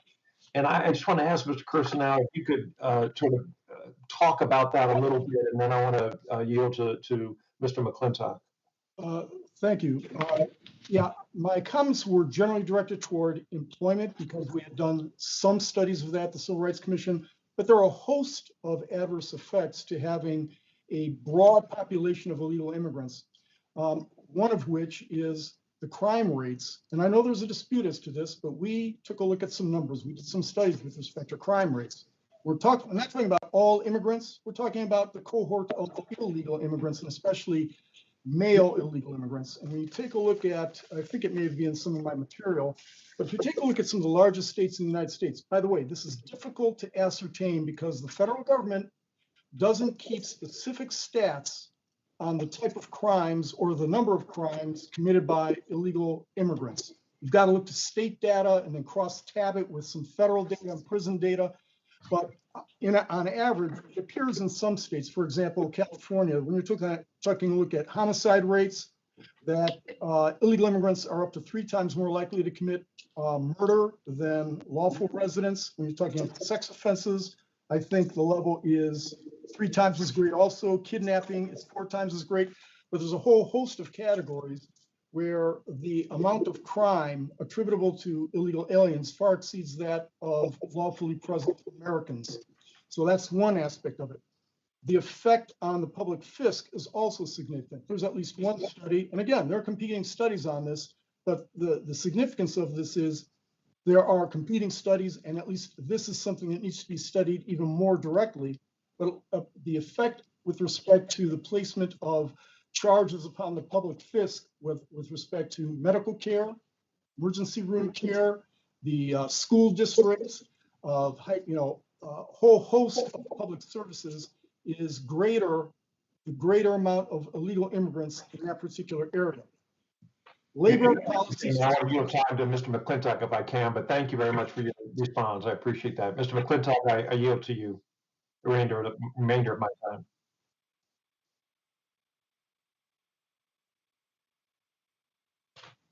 Maybe not. Is he muted? You only have Oh, yeah, there we go. 36 seconds left. Appreciate that. Mr. Now you mentioned the effect of illegal immigration on the prosperity of African Americans, but doesn't it have the same effect of every race, of the unskilled and low skilled market in every race, including legal immigrants who are trying to get into the job market? It does. It has an adverse effect on lawfully present Hispanics, Asians, whites, blacks. It doesn't discriminate on the basis of race. What it does do though is have a more pronounced effect on Black Americans, only because that cohort is far more likely to have the same type of skill sets or lack of skill sets and educational levels or lack thereof as illegal immigrants.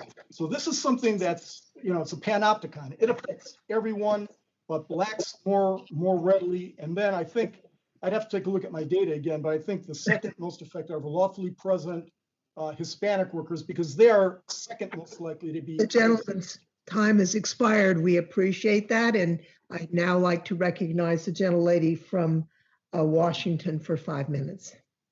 Thank you, Madam Chair. It occurs to me as I listen to this discussion that what we should really do is pass a pathway to citizenship for undocumented immigrants, level the playing field, and how about we invest in education for all of our American citizens, Black, Latino, and every Asian American and white, and then it seems like we would be in a much better place. Madam Chair, I am a proud immigrant to this country, sent here by my parents, by myself when I was 16 years old, and naturalized after 17 long years. I believe strongly that immigrants are a crucial part of our nation, working on the front lines of COVID-19, contributing their skills and talents to their communities every single day. The fact that nearly a quarter of the immigrant population in the United States is undocumented is a failure of our system, and frankly of Congress, to provide legal avenues for essential parts of our communities. I want to focus today on the fact that immigration law today provides only one consequence for a violation, and that is deportation. A parent who steals baby formula because she or he can't afford it may be deportable with no judicial discretion. There is no chance for people to rectify their situation or alternative options that meet the scale of the infraction. So, Ms. Capier, thank you for your work. I want to root my questions, and I have several of them, for you in the story of Manny Uch, a Cambodian refugee from my state who escaped with his mother from the Khmer Rouge and made it to the United States at the age of 8. Manny grew up in a low-income neighborhood with few resources or supports, and like many teens in his situation, got involved with drugs and gangs as a teenager. At 18, he was caught driving the getaway car during a robbery and spent 3 years in prison. What would be the consequences for a refugee or any kind of immigrant who was charged with a crime like Mr. Uch? Yeah, thank you for your leadership, Representative Jayapal. Our immigration system generally takes a one-size-fits-all approach to punishment. There's no proportionality, as you mentioned. It doesn't matter what the crime is. So someone in Manny's situation would almost certainly be subject to detention without a bond, and in some cases, prolonged detention and eventually deportation. They most likely would never get a chance to even to present their case before an immigration judge. Now, Mr. Uch was actually not deported at the time, thanks to tremendous community outpouring of support for him and a Republican district attorney that helped. And once he was released back into his community to be married, once he was released back into his community, he married, became a father to U.S. citizen children, started a Little League team, and opened a youth center to help kids like him stay out of trouble. Ms. Capier, my colleagues on both sides of the aisle talk about the importance of second chances, and clearly Mr. Uch seized that second chance and made the best of it. Would any of this ties to the community impact change his deportability? Would a judge be able to look at how he turned his life around and use discretion like they can for other people? Unfortunately not. I'm happy to hear from Manny and his loved ones that he was able to do so. But for most people, the fact that they've turned their life around, et cetera, that does not matter. The judges do not have that discretion. Now, I'm incredibly happy to say that just a few weeks ago, Manny became a U.S. citizen because he received a pardon from Washington State Governor Jay Inslee. How common are stories like Mr. Uch's, and how would a U.S. citizen in Mr. Uch's same situation be treated? Yeah, so unfortunately, they're not common at all. They're rare. And I think it's wonderful that there were people on both sides of the aisle to see that, deportation is a one-size-fits-all punishment that is unnecessarily cruel and costly, both economically and on a human level. And so, again, his situation is common, but not the result that he was able to have eventually. So we're talking about reforms to the immigration system today. How would a fair system with scalable consequences treat a case like Manny's? Yeah, I mean, this is one of the most complex areas. A scalable system would allow us to redefine penalties in immigration enforcement and ensure that they're proportional, right? Where one could be alternatives to detention, fines, community service, treatment programs, probationary period, really depending on what the underlying action and activity was. And so we need a system that provides judges and immigration authorities with the discretion to take the totality of the circumstances into account. As you mentioned, right, this is a time when our country is engaged in long overdue bipartisan discussions about the necessary changes to our criminal legal system. We should be doing the same with our immigration system. Thank you. There's really no other area of U.S. law that just has one consequence. And I think that this is a critically important area for us to focus on, to establish scalable consequences that are fair, encourage compliance, allow for second chances. I have included that in my roadmap to freedom resolution as a core principle as we look to reform the system. Thank you, Ms. Hincapie, for your work, and I yield back, Madam Chair. Gentlelady's time has expired. I understand that Mr. Biggs has had to leave. If he comes back, we will recognize him. But Mr. Tiffany is now recognized for 5 minutes. Thank you, Madam Chair. And I was just wondering if we can do anything about this unauthorized polar vortex that has hit northern Wisconsin with minus 25 tonight. Can we do anything about that? Well, we could pass a law and make it warm. How about that? Thank you for your time. I'm going to have a question here for Mr. Kirsenaw in just a minute in regards to the Flores decision. But I think when you look back at the last 4 years, we don't need to go into any theoretical or academic exercise here to see what changes are necessary. The things that have been done over the last few years have been very beneficial to those that live in this country. When you look at 2019, the highest wage increases for people, including in the lower income strata, that we've seen in decades. And that was because of getting control of the flow across the border, reducing the number of people coming across illegally from 10,000 a month to 1,000 a month last summer. So really that is a bold reform that truly has worked. And I would say to you that the Biden administration has made two very significant mistakes for working class Americans in his first couple of weeks in office. First of all, killing the Keystone Pipeline. Two of the largest pipeline operators in the country are right here in Wisconsin, and we're going to have hundreds of people that make very good livings that are going to lose their jobs. But more importantly, down on the border, we have a looming border crisis that has just come about over the last couple of weeks.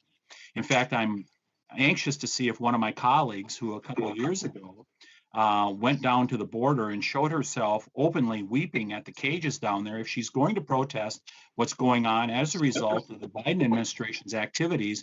When you hear of the caravans saying Joe Biden is now president, we can come across the border whenever we want to. There is a looming crisis that is happening down at the border. And I look forward to my colleague, in particular from New York, going down there and making a big hullabaloo about it like she did a few years ago. But my question to Mr. Kirsenaw is in regards to the Flores decision. As someone who's relatively new on this committee, or new on the committee, relatively new to the Judiciary Committee as a whole, could you give us some background on the Flores decision and why that it is so important to fix that decision? You know what? I'm probably the last person to answer that question. You'd have to refresh my recollection. I dealt with it about 2 years ago, but not since that time. That is no problem. Then I would like to address the question to, I'm sorry, the gentleman, his last name starts with a T, and I do not remember his name, and it does not appear on my screen. And but I wanted to ask him about the tech giants claim to need high-skilled employees. But I've heard from some constituents that they've actually been squeezed out of their jobs that worked in the computer and tech fields as a result of too much immigration. Can you comment on that? I think it's Mr. Lettieri he's directing that to. Is that correct? Madam Chair, thank you very much. That is correct. Thank you very much. And I'm sorry, I'm not sure I fully understood the question. The question is about skilled immigration and what happens to American workers with skilled immigration? Yeah, there's been talk by some of the tech companies. They've always advocated for more immigration into this country.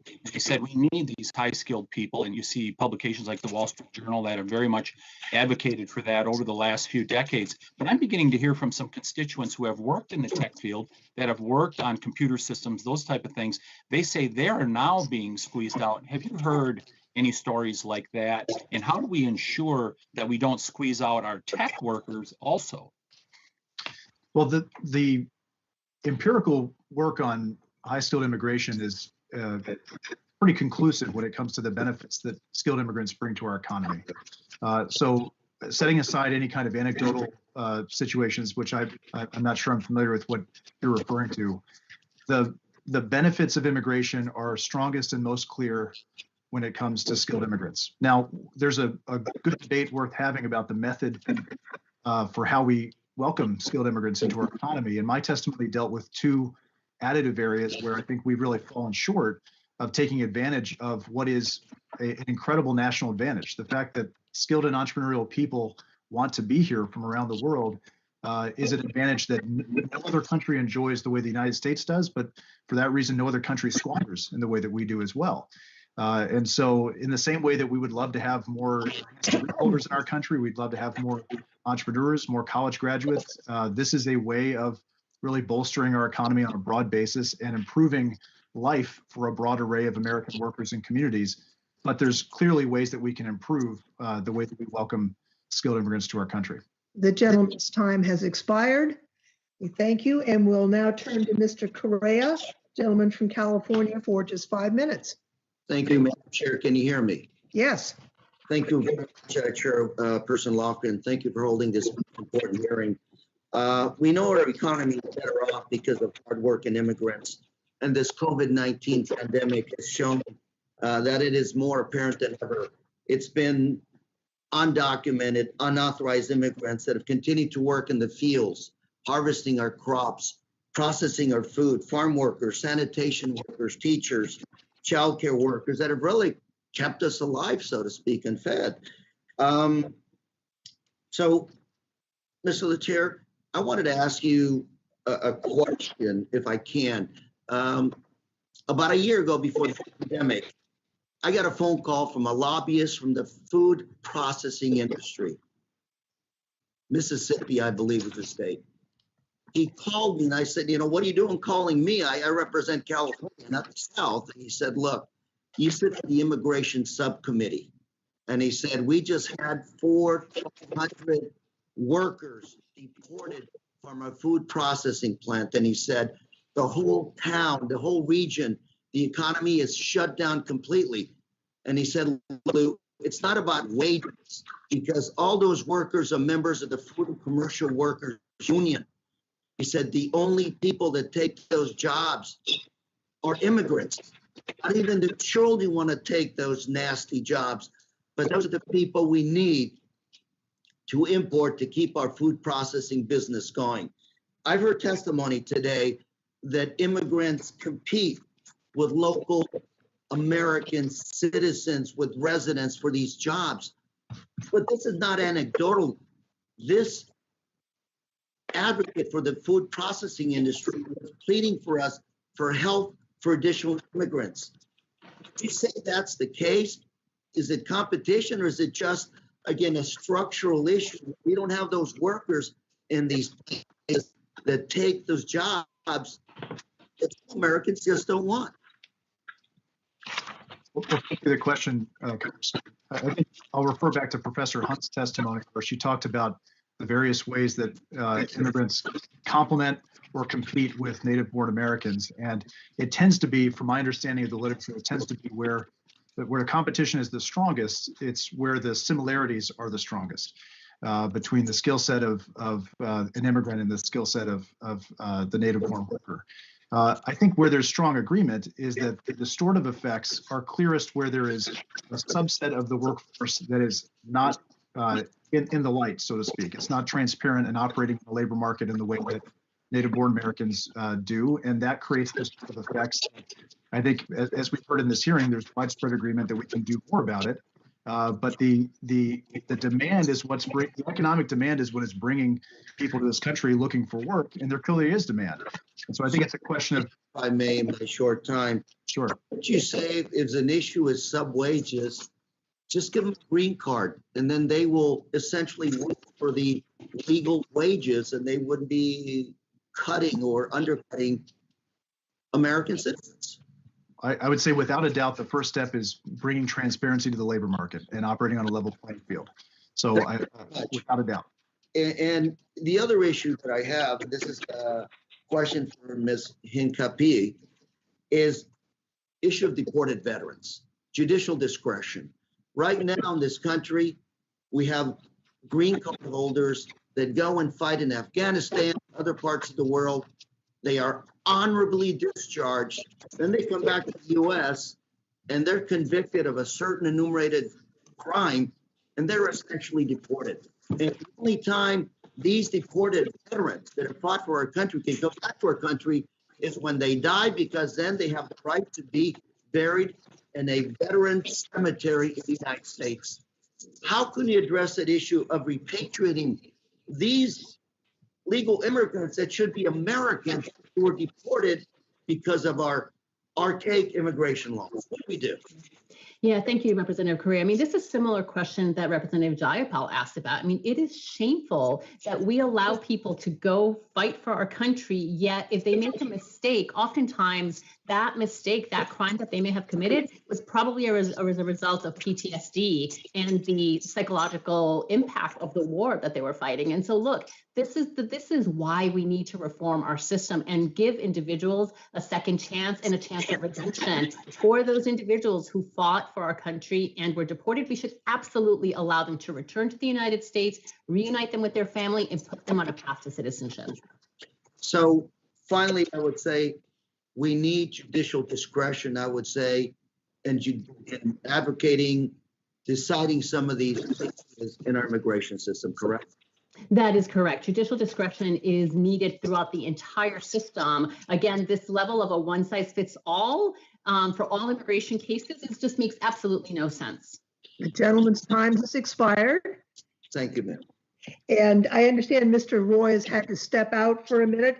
We'll recognize him if he's able to return. So now I would recognize Ms. Sparks of Indiana for 5 minutes for her questions. Thank you, Madam Chair. As someone who is a big fan of Milton Friedman, who said that we cannot have open borders in welfare state, I'd like to have a quick discussion with you, because ultimately I don't see us reforming our welfare system, which needs a lot of reforms, but we have to look at legal immigration. And I have to agree with a gentlewoman from Washington that we need to have a better legal immigration system, but solution or illegal immigration, it's a bad solution. It's a bad solution for Americans. It's a bad solution people who cross the border illegally. So I think we have to do it better. And I think we need to see how we can better benefit our national interest. So my question is to, and I apologize if I say names wrong, but I'll try to do my best. Mr. Latieri, he was mentioning about young and skilled workers, and we can address this only if we have a legal system. Otherwise, we don't know who crosses the border. So if you look at the legal immigration system, what percentage would you allocate to skilled workers and young workers, or more merit-based, which most countries have, versus unskilled workers, because there is a benefit for that too. So if you look at 100%, how would you allocate it within a legal immigration system? Well, thank you for the question, Congresswoman. I would be reluctant to give you a percentage, but I'll give you an answer about scale, which is that we are nowhere close to welcoming the number of skilled immigrants to this country that we could absorb easily and who could benefit our country in a number of ways. And I think that's particularly true when it comes to immigrant entrepreneurs who have enormous assets they can offer to our country. We know the importance of entrepreneurship and its role in innovation and the kind of industries that really keep our economy the envy of the world. And again, this is a unique advantage of ours that not just skilled workers, but entrepreneurial workers from around the country want to be here. We are nowhere close to maxing out that advantage. And so I don't know what the exact proportion is, but it needs to be much higher. Okay, what about Professor Hunt? I know Dr. Hunt, you can mention that too. You did a lot of research. What are your thoughts on the same question? Well, this is exactly where I think subjectivity comes up. One can't really give an objective answer to this question. So I also am going to say that I can't give a proportion because it depends a little bit on how you trade off certain things, how concerned you are about high school dropouts versus the overall growth rate. For example, the innovative high skilled immigrants increase the growth in GDP per capita, which will help everyone, but perhaps with some delay. But I will just note one thing. The share of the population in the US that's foreign born is 14%, 1-4, and that makes it 17th in the OECD in terms of the share. And Switzerland, Australia, New Zealand have in the 25 to 30% range of foreign born, most of them high skilled. So I'm just confirming my fellow witness in the sense that the US actually as a share has not very many foreign high skilled immigrants. Okay, and then maybe Ms. Hincapie, if I said it right, do you believe we should have security on the border and we should secure the border regardless in how would we deal then with people that are here? We have to deal with this. It's a problem right now. But do you believe we need to secure the border? So look, we actually, no problem. We actually have quite a bit of border security. We have as a nation spent, since the Department of Homeland Security was created, for example, $381 billion on both the border and interior enforcement. And I think one of the great things about the Biden administration and what is set forth in the U.S. Citizenship Act is to take a look at making sure that there is accountability and good border governance and management, as well as looking at the root causes of why people are coming and creating legal channels so that people can come through the ports of entry, seek asylum. Our asylum system has been decimated over the last 4 years. And so the ability for people to apply for asylum through the right legal channels is really critical. Well, so we agree at least that we need to have border security, but maybe better enforcement. And Mr. Kirsanov, just quickly, do you believe how, if you look at the current situation and you talk about a lot of minority communities and really what's happening with our challenges in this community, how would you believe to address the current situation with people that are here across the border, undocumented? It means that in this case, I'm sure that I use the right word, unauthorized, who cross the border illegally. This is the new terminology. So how would you believe we need to make sure that we still don't put a burden on the welfare system that is right now in trouble, and we have a lot of people suffering and struggling. So what do you have some thoughts on that? Yeah, and thank you for the question. I would respectfully disagree that we have good border security. That's belied by the fact that we've got approximately 30 to 40 million illegal immigrants here. We don't even know the number. And tens of thousands are crossing every month, if not hundreds of thousands in the near future. I think Milton Friedman has got it exactly right. You can't have a welfare state. You can have either a welfare state or open borders, but not both. And until we secure the border effectively, regardless of how much money we spend on it, until we secure that border, we're going to have a sieve coming across because the United States is a magnet for a host of reasons. Number one, it's the freest and best country in the world. Number two is you have wages that nobody else can match. Number three, the lady's time has expired, but we'd ask you to wrap up the answer to your question. We don't want to cut you off. I'm sorry, I went off a little bit of a tangent, but the bottom line here is you have to have better border security than we have now. Otherwise, even if you regularize those who are here, it's still going to be a magnet for people to come in and continue to work illegally. The gentlelady's time has expired. I'd now like to recognize gentlelady from Texas, Ms. Garcia, for 5 minutes.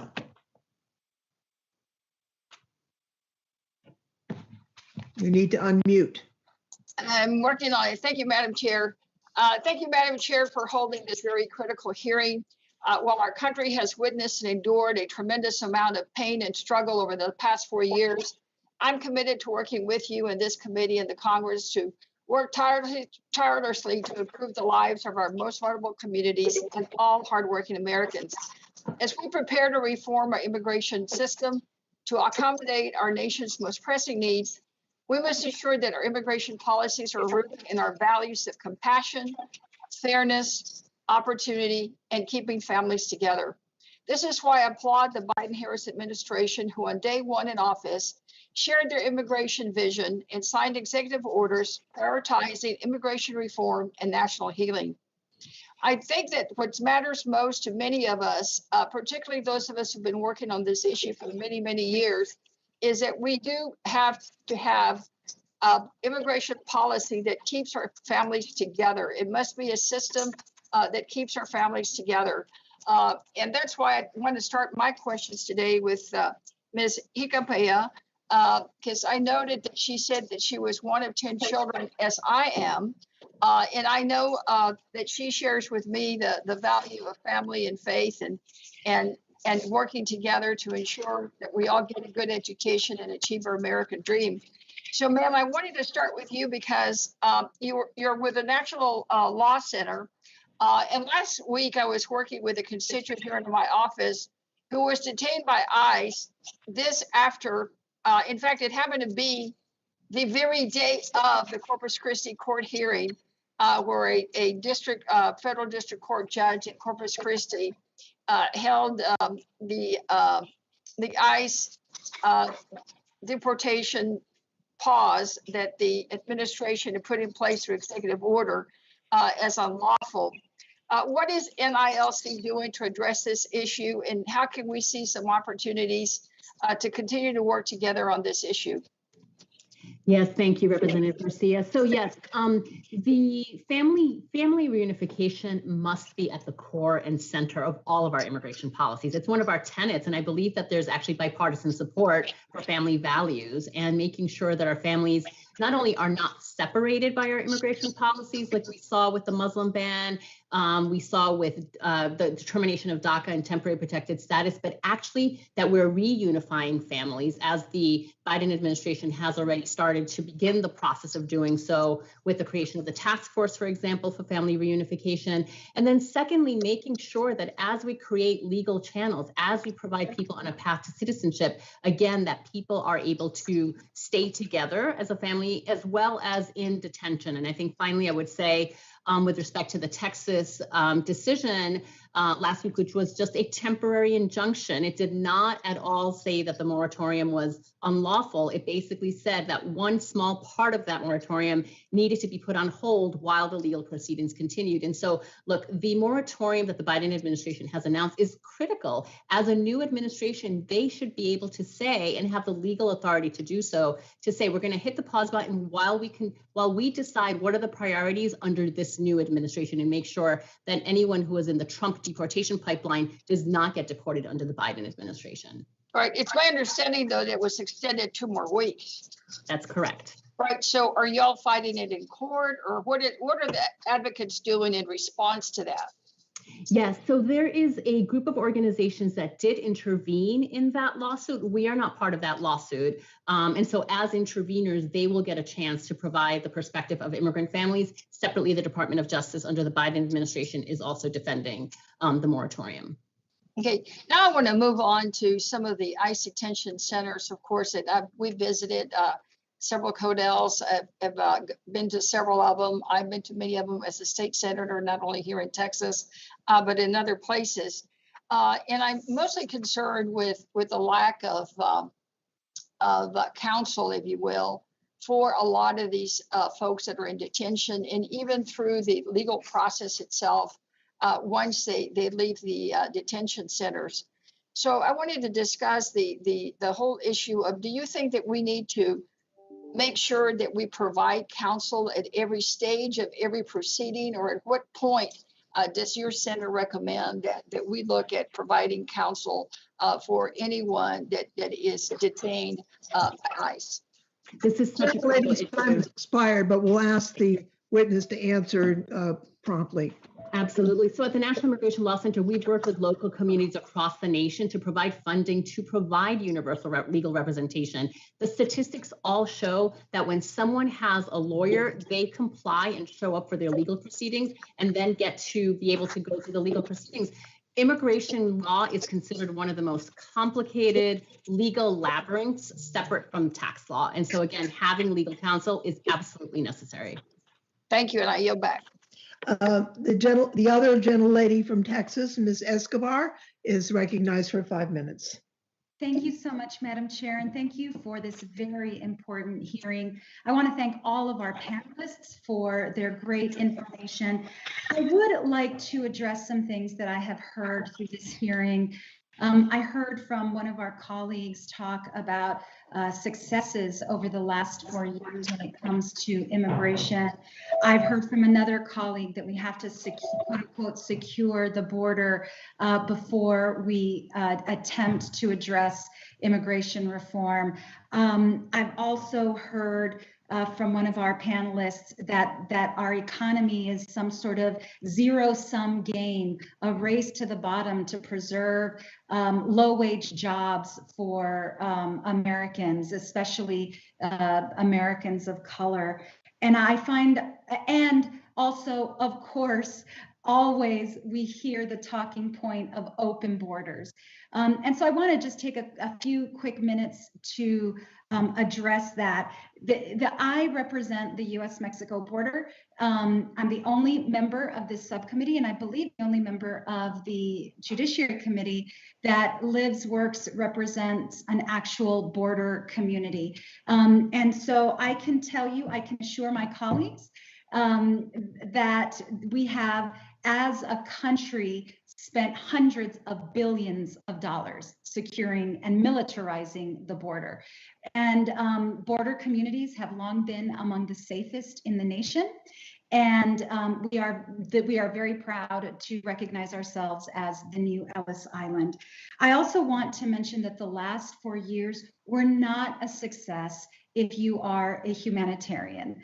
The last 4 years, my community bore witness to some of the cruelest anti-immigrant public policy that we will have ever witnessed in our generation. My district was the testing ground for family separation that to this day we have not remedied, but that many of us are committed to remedying.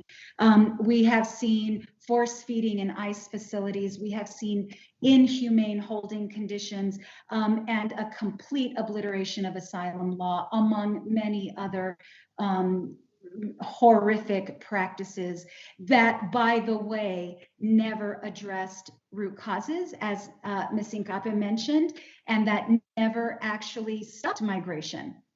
I would also like to point out that migration has continued and that it will continue until we work collaboratively, which this current administration has chosen to do with our Western Hemisphere partners. I want to use a little bit of my time. So I wanted to just say I needed to get that out so that I could help share with my colleagues the view from the border, the perspective from the border. And I would also like to say in 2019, I hosted about 20% of Congress in CODELs to the border. And once we're past COVID, I invite my colleagues to join me on a visit. I would be delighted to show you the border through my eyes. Mr. Lettieri, I want to ask you about the economic argument because there's so much that is advantageous about immigration. With a declining population, we need young people. As we've seen, really there is no impact on wages, as study after study has shown, unless, again, we're in a race to the bottom. But as you know, and as you mentioned, immigrants are much more likely to start businesses than American-born citizens. They are more entrepreneurial. Can you discuss how entrepreneurship helps stimulate economic growth? Sure, and thank you for the question, Congresswoman. It does so in a number of ways. Entrepreneurship is critical to our economy because it's a driver of productivity gains. It's a driver of job creation. Every year, the bulk of net new jobs created come from young and fast-growing companies. And so the engine of job creation really begins with new business formation. I pointed out in my written testimony, this is actually an area that should be of concern to policymakers today because we still have not recovered the startup rates and entrepreneurial activity that we had prior to the Great Recession. In spite of a very long economic expansion that followed, about a decade's worth of economic expansion, we still haven't seen startup rates go back up to where they were prior to the Great Recession.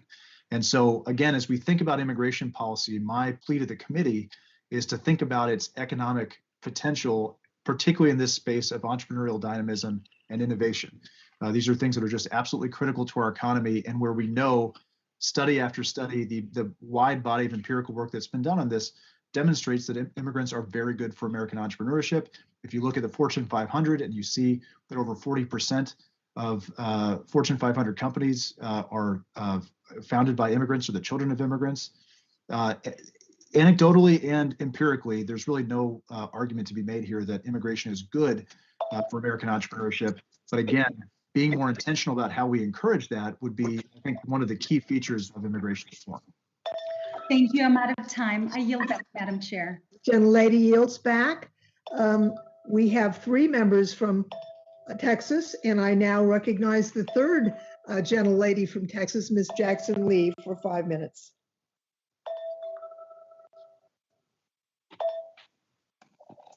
Sheila. Thank you very much.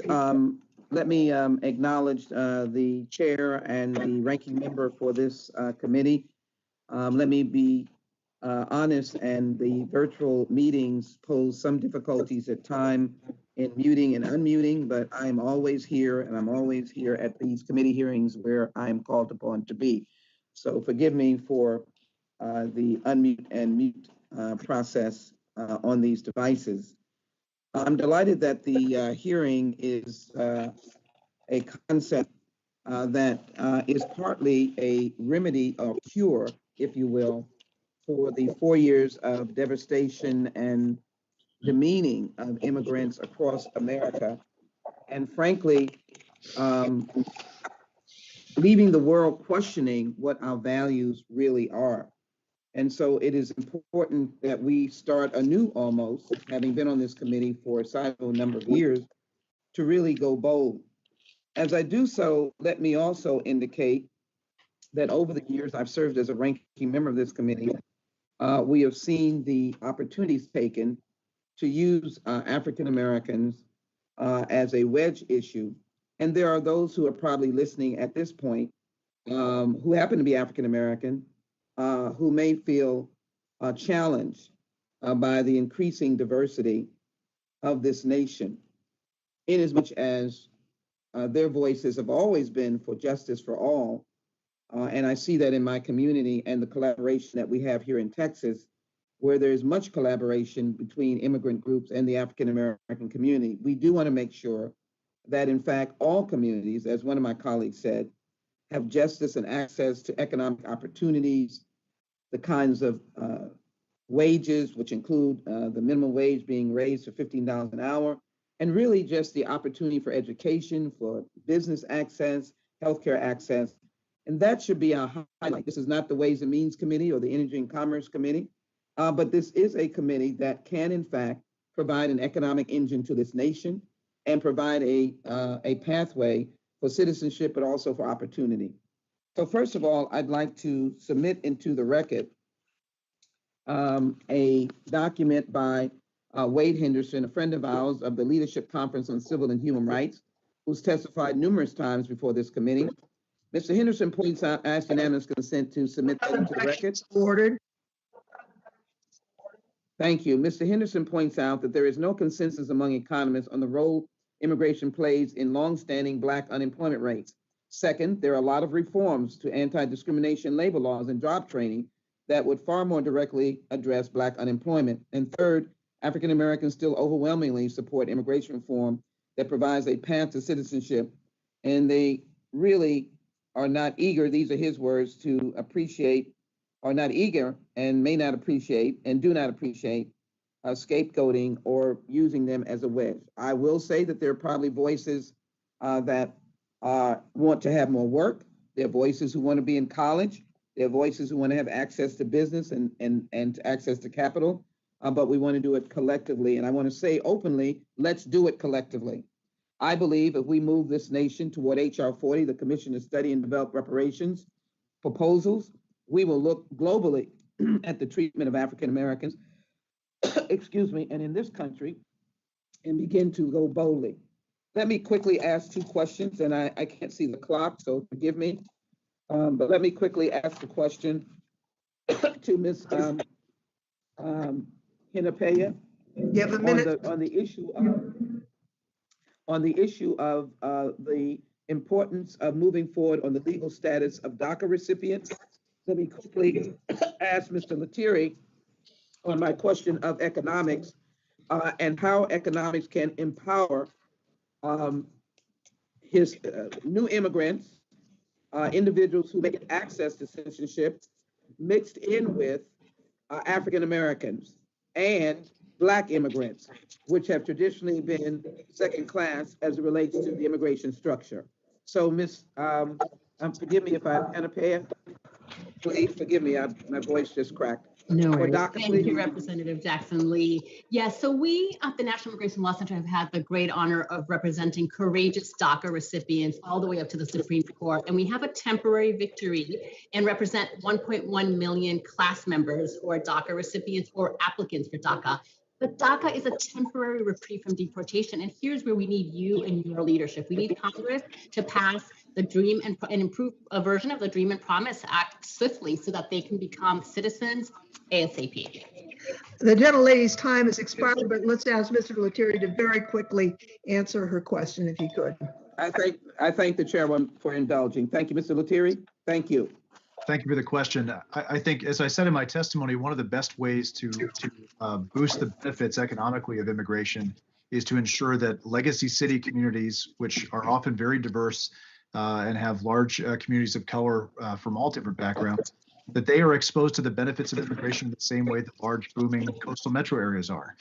We currently have no intentional policy in that regard, and so those are areas that tend to miss out on the benefits that skilled immigration in particular could bring to those communities and arrest the decline that we see over many decades in their local economies.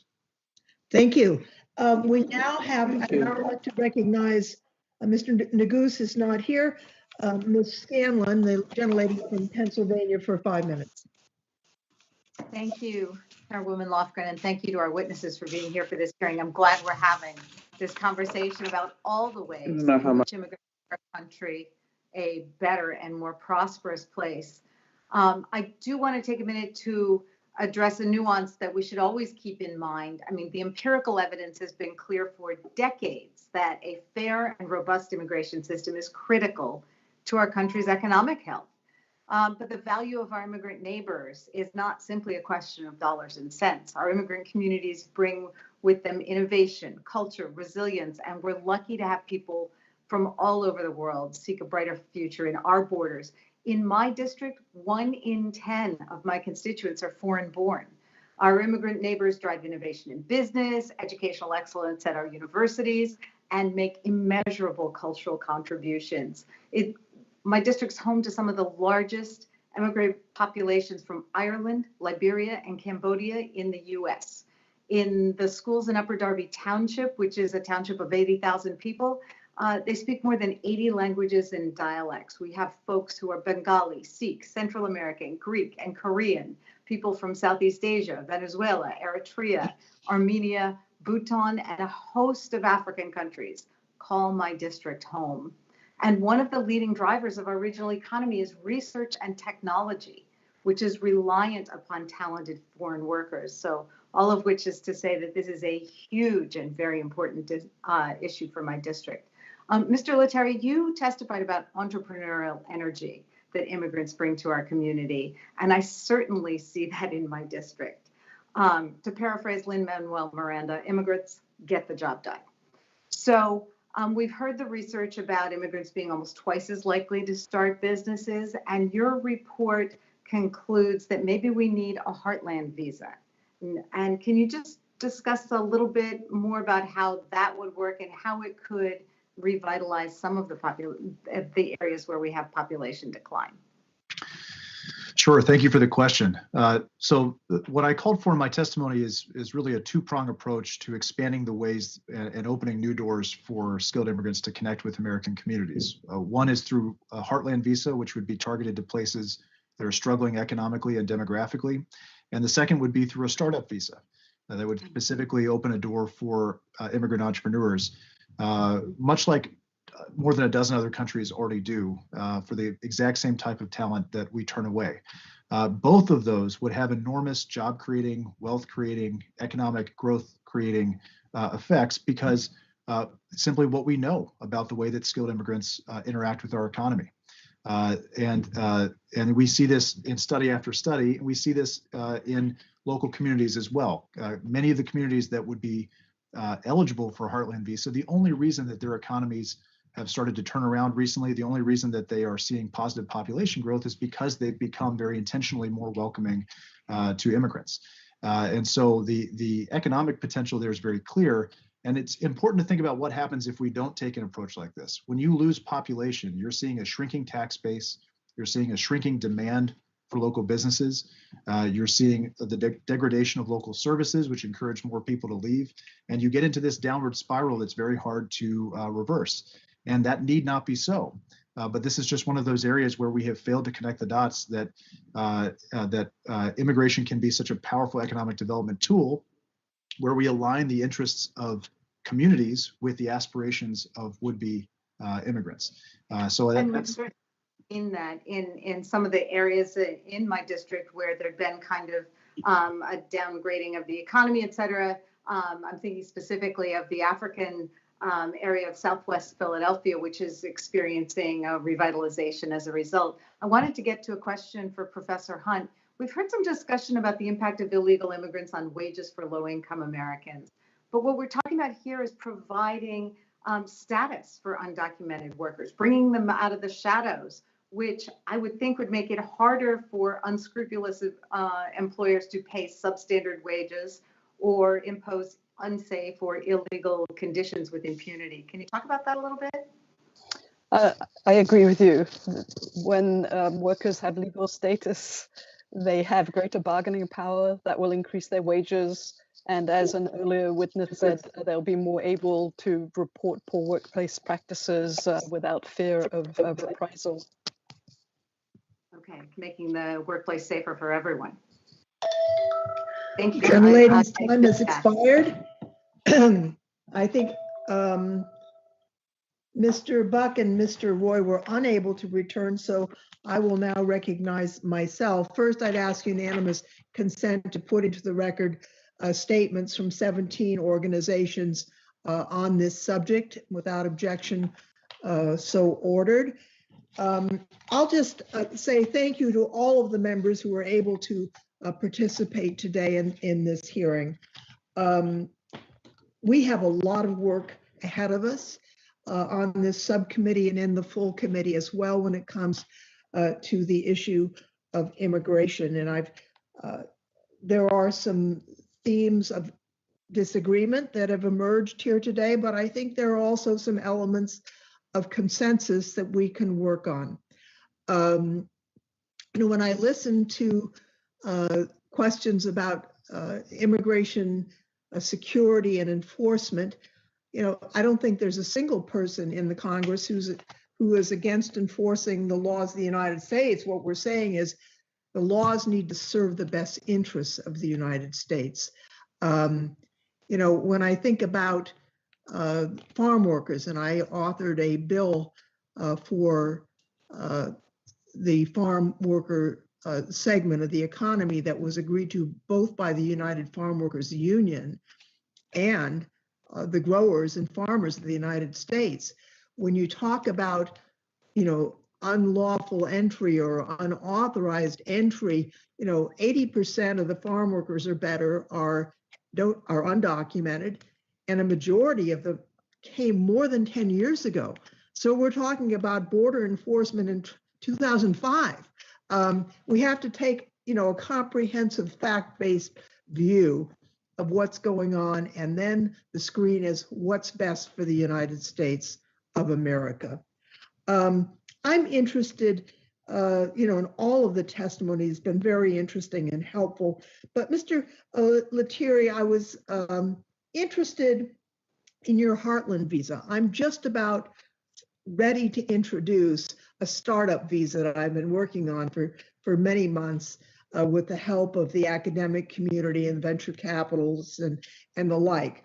But the Heartland visa is an interesting idea. Right now, we have mayors who sometimes step forward and say, send us refugees because they need that workforce, but we don't have a capacity to say, send us entrepreneurs or somebody who's going to establish a center of excellence that's going to grow the economy in a different way. Be more specific, if you would, on how the Heartland visa would work. Thank you, Chair Lofgren. I'd love to.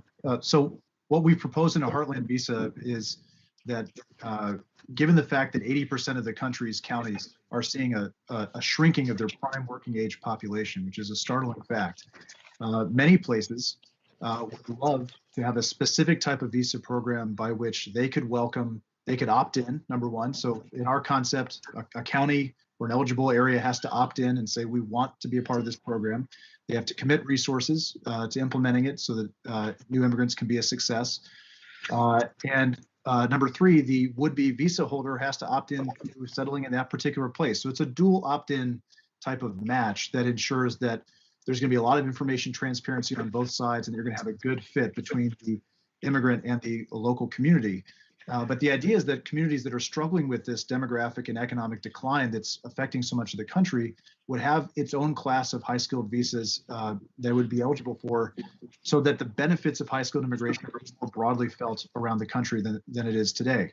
And there's a reason that this idea has gotten the broad bipartisan support of, say, the U.S. Conference of Mayors. You mentioned mayors in your question. They have almost unanimously endorsed this. And many individual mayors from legacy cities, such as Akron and Dayton, have publicly endorsed this as well, for the very reason that they know the role that immigration is playing in their economy today. And the big challenge that they have is U.S. federal policy doesn't support their local efforts. So they can do everything that's possible that they can do in their toolkit as a mayor, but still they're running up against the barriers presented by federal policy. So the idea here is, let's open a door that supports the local work on the ground and opens up a new channel for skilled immigrants to connect with communities that would love to have them. Well, thank you very much. As I said, I'm just about ready to introduce my startup visa, but I think I'm going to put that on a temporary hold and do a chapter 2 to have it include also a Heartland visa.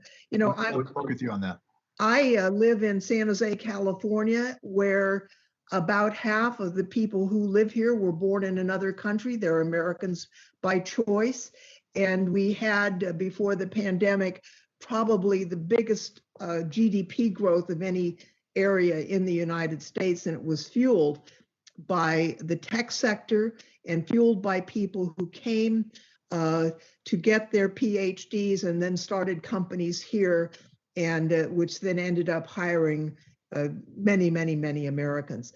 The anti-immigrant policies that flowed at times during the last administration discouraged people from coming as students.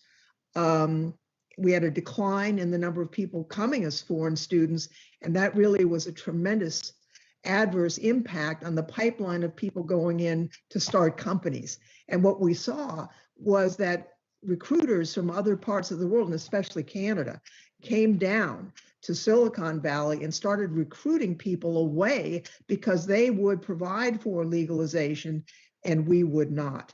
And for a while, I think it's all been upended by COVID, but it will change once the virus is in the rearview mirror, hopefully soon. The tech economy in Toronto was actually growing faster than the tech economy in Silicon Valley, and it was almost entirely because of their immigration policies. We can change that, and we can make the United States more prosperous if we use good sense in crafting our immigration policies. So I want to thank every one of our witnesses for their testimony. I'm sorry, who? McClintock here. A couple of quick things. I'd like to ask unanimous consent that the Republican staff report on Trump immigration successes be entered into the record. Without objection? And I'd also like to ask unanimous consent. I believe Mr. Biggs had a statement and have that included. Without objection, that will be included. Great, thank you. With that, we are about to adjourn this hearing. Once again, all members have 5 legislative days to submit additional written questions for the witnesses or additional materials for the record. And as we conclude this hearing, I want to thank all of the members and all of the witnesses for their participation and their willingness to work together in the future so that our policies serve our country well. And with that, this hearing is adjourned. Thank you, Madam Chair. Thank you all. Thank you, Madam Chair. Thank you.